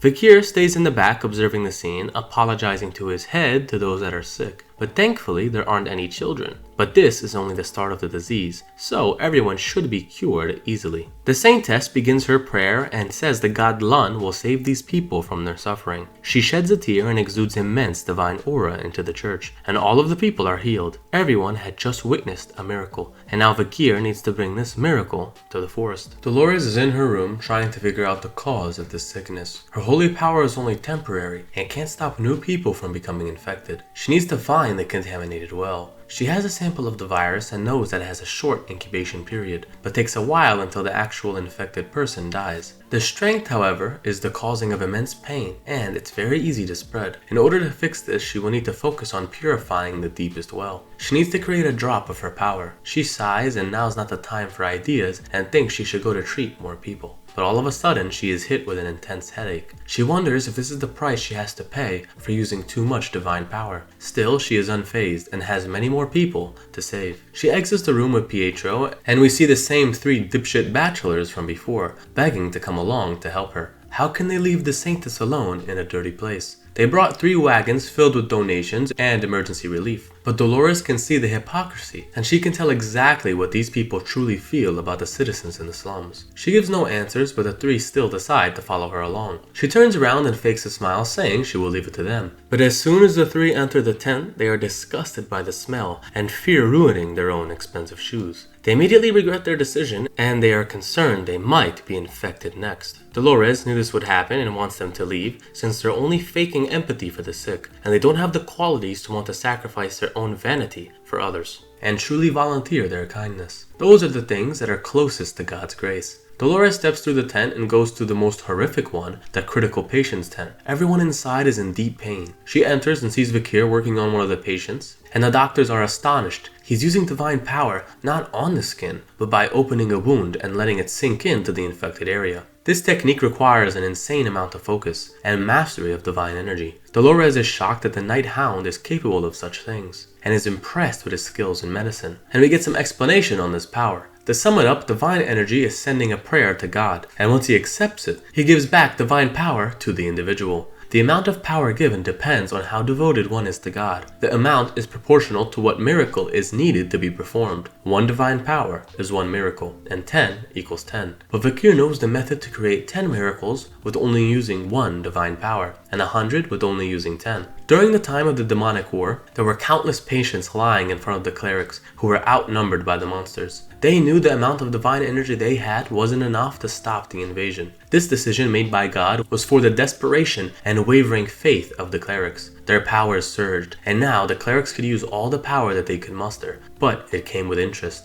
It was a strange phenomenon called the advanced divine power, and in a time where killing monsters was an act of faith, even if one wasn't a cleric, they could still use divine power. Even someone like Vakir, who has a soul accumulated with karma from the past, can still use divine energy in a divine region. A girl begins crying for her mom, but Vakir tells her not to worry, he will treat her next. He hands her some food and tells the girl her mother is suffering from malnutrition and to feed her this. One of the priests tells Vakir that materialistic help is not permitted, since the demands will never end. Even though there's a limit to how much money there is in Vakir's wallet, he is willing to give it to all of these people. He looks at the mother and apologizes in his mind, and Dolores watches, wondering what he has to be sorry for. She thinks he has the same reason as her. He isn't able to treat enough people, and feels guilt from that. For the first time in the saintess' life, someone right in front of her is causing her heart to beat fast. And bro, I swear, if Vakir gets another girl on him, I'm gonna be so angry, bro. Just pick one, man. He takes off his mask for the first time in a while and takes a drink. Dolores approaches from behind and Vakir quickly places his mask back on, asking what she needs. She sits down beside him and asks to speak for a moment. She thanks him for his help, and thanks to all his skills, they were able to treat so many people. Vakir just answers in the same cold tone as he usually does, and Dolores tightens her grip. She comments on how strong Vakir is, and he should have been born with divine power. And even the saintess was lucky to be born at all, with her skills. But her body, mind, and faith aren't as strong. Why would God choose such a weak girl, she wonders, to be a saintess? There are so many people that have more faith than me. Why did God grant me this title? Vakir enlightens this girl by saying the very reason she feels guilt is the same reason why God chose her. The world needs a light that shines through the deepest crevices. Dolores sheds a tear wondering if she can be that light, but Vakir reassures her that she can. The outcome of the epidemic made the Quo Vadis family clergy gather and pray in one spot. And after that process was complete, the creation of holy water was successful. A divine substance that could cure an infected person with one drop. 3 potions were created and the name is the Saintess Tears. Dolores stands in the church praying to Lun with her divine energy surging around her. The guards take her tears and place it inside of a box and they will store them in the basement safe. Dolores leaves to go meet her father. She has something to report about the Red Death. The father asks her to come forth, placing his hand on her shoulder, and he knows the large offering she made this time, and is proud of his daughter. We're introduced to the cardinal of the Lund church, Humbert, and the man asks what his daughter found out. Due to some gossip from children saying that a certain well is cursed due to a spirit wandering around it, they were able to find the infected well, and also a dagger with the Leviathan emblem. Humbert's eyes boil with rage, wondering how the Leviathans created an artificial virus. How dare they insult the Church of Lund? He stomps his foot down and declares a holy war on the clan. He tells his daughter that this so-called Night Bloodhound is suspicious and orders his daughter to catch him right away and make him confess. But Dolores stands up to her father saying that he is innocent, even though we all really know that he isn't. Dolores continues that he spent every day and night treating the sick. There's no way he is evil. Humbert calms his nerves for his daughter, who has never once gone against him, to say this. He will really have to interrogate the Bloodhound now. He lets out divine energy into the air, telling his daughter it's pointless to argue. He already sent the paladins after him. The men burst into his room, accusing him of being a suspect, but he is not there. A man comes rushing to tell the father that there is some grave news. On top of the Bloodhound not being here, one of the Saintess Tears is missing. Dolores connects the dots and realizes that this was Vakir's goal all along, as we get a snapshot of him holding the bag. thanking the holy city for helping him, but in the next instant, he vanishes. This chapter begins with a flashback of a young Ayan fighting a Cerberus with her barbarian brothers. As she's being pushed back to the edge of a cliff, she falls. And a quick note, this must be the Cerberus that Vakir killed in the beginning of the story. She was then captured by Imperials, speaking a language she could not understand. She was brought up as a slave and forced to fight crooked criminals and fiends. But even as a child, she had elite skill, as she cuts around the neck of the brute she is fighting. But it is not enough, as her leg is grabbed and she's thrown into the side of a cage, making her cough up blood. This sparks laughter and entertainment from her captors, reveling in her pain, constantly laughing at her despair. She wishes to return home, and just a sliver of hope was enough for her to continue on. She got up and fought, but the days of being a slave weighed heavy on her mind. That is until Vakir came to save her. Ayan wakes up from that dream in the lap of her mother, worried about the nightmare that she just had. She knows how much Vakir means to her, and she is looking for him in his dream right now. Her chest feels tight and her body is burning up. Maybe she has the Red Death. Her mother tries to comfort her by telling Ayan how she was born. The matriarch and Ayan's father had fun smoking some dope, literally what it says, and gave birth to Ayan after having some fun. But not long after, Ayan's father committed a crime and was executed by their grandfather. And hold up, how is this supposed to be calming? Ayan cries out, but Akila sums up her story saying, no matter what life throws at you, you need to live it. Just wait a little. When Vakir returns, everything will be alright. Ayan doesn't believe he will return, but a loud voice screams throughout the village that Vakir has come back, and he has the medicine. Akila looks to her child, but she already sprinted out of the tent, leaving Akila confused. Didn't she just say she had the Red Death?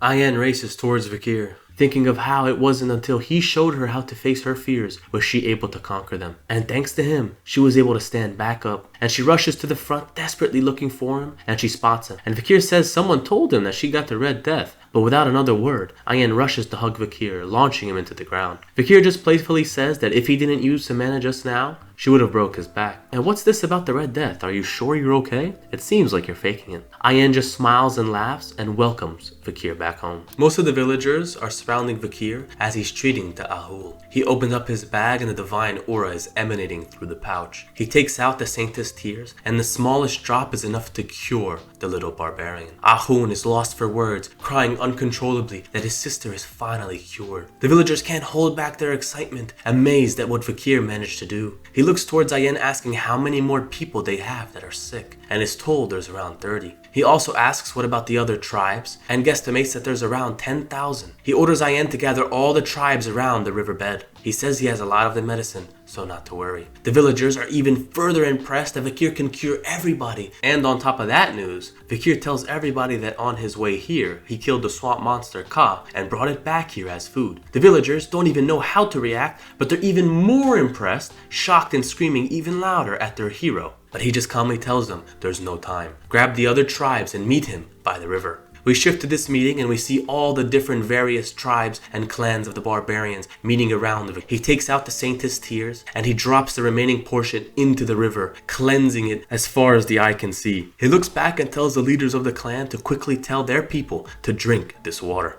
They're confused at first, but they see no other option. And as we see the barbarians going towards the river and drinking just a little sip, all of them are instantly healed. Their bodies feel lighter and the Red Death has disappeared. Vakir tells the matriarch that with this, the river is purified and they would not have to fear the Red Death no longer. The matriarch wants to appoint Vakir as the tribe's shaman, but he quickly declines. Suddenly, a man stomps the ground, creating a crater under his foot. He stands there with his arms crossed and he yells for the people of the deep forest to listen to him. What is the name of the hero who purified our forest? All the barbarian men stomp their foot down and chant Vakir's name. What is the name of the person who saved our family? All the women and sorcerers begin chanting Vakir's name. Who is the person who brought upon a bright future for the deep forest? All of the barbarians start chanting Vakir's name, and the noise is so loud it rattles the surrounding forest. Vakir stands there absorbing all of the praise and thinks to himself that even a wicked deed that he committed by infecting a major city turned into a favorable situation. And now, in his new life, he has the backing of all the barbarians, and they're the natural enemy of the Baskervilles. Now that they owe him, it won't be impossible to fight the Baskervilles, and he can use this chance to land a huge blow on Hugo. The matriarch calls for a grand festival, but Vakir says there's one thing he has to do. They need to find the person who's responsible for spreading the poison. We go to the shaman's cave, and he's thinking to himself that a lot of time has passed already. Everyone should have been infected by now. He shouldn't have struck a deal with those imperial druggies, but this is all the brat's fault. The moment when everyone is in despair, the shaman will come with the antidote, so the whole tribe will have no choice but to respect him again. No one would suspect him of infecting his own granddaughter. What a great idea. He smiles to himself, thinking that his plan is perfect. He exits the cave and gets a harsh realization. Everyone is completely healthy, even Ahul. He was sure that they were grasping for air moments before, and the Red Death was plummeting them to their deaths. What is going on? There is no way. He goes to the riverbed, wondering how the fishes are even alive inside. And the water has gotten clearer. How? What happened? Vakir, in his typical fashion, appears right behind the shaman, telling him how the river has been cleansed.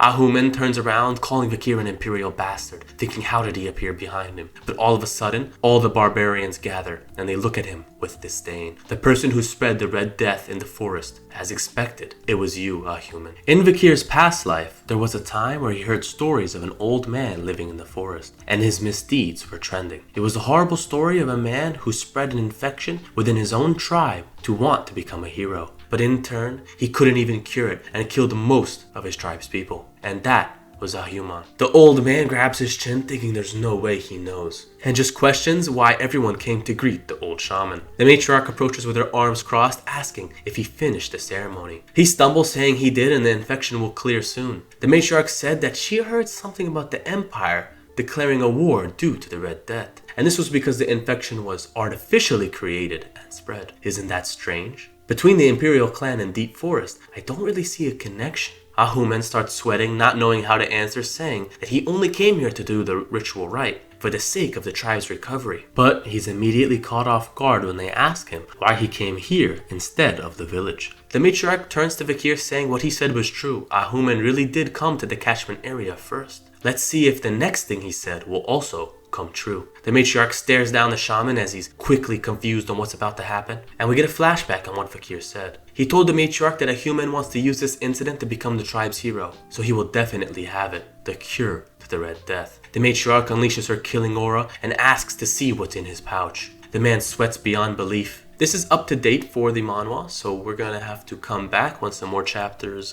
come out, but thank you guys for watching and I hope you enjoyed it.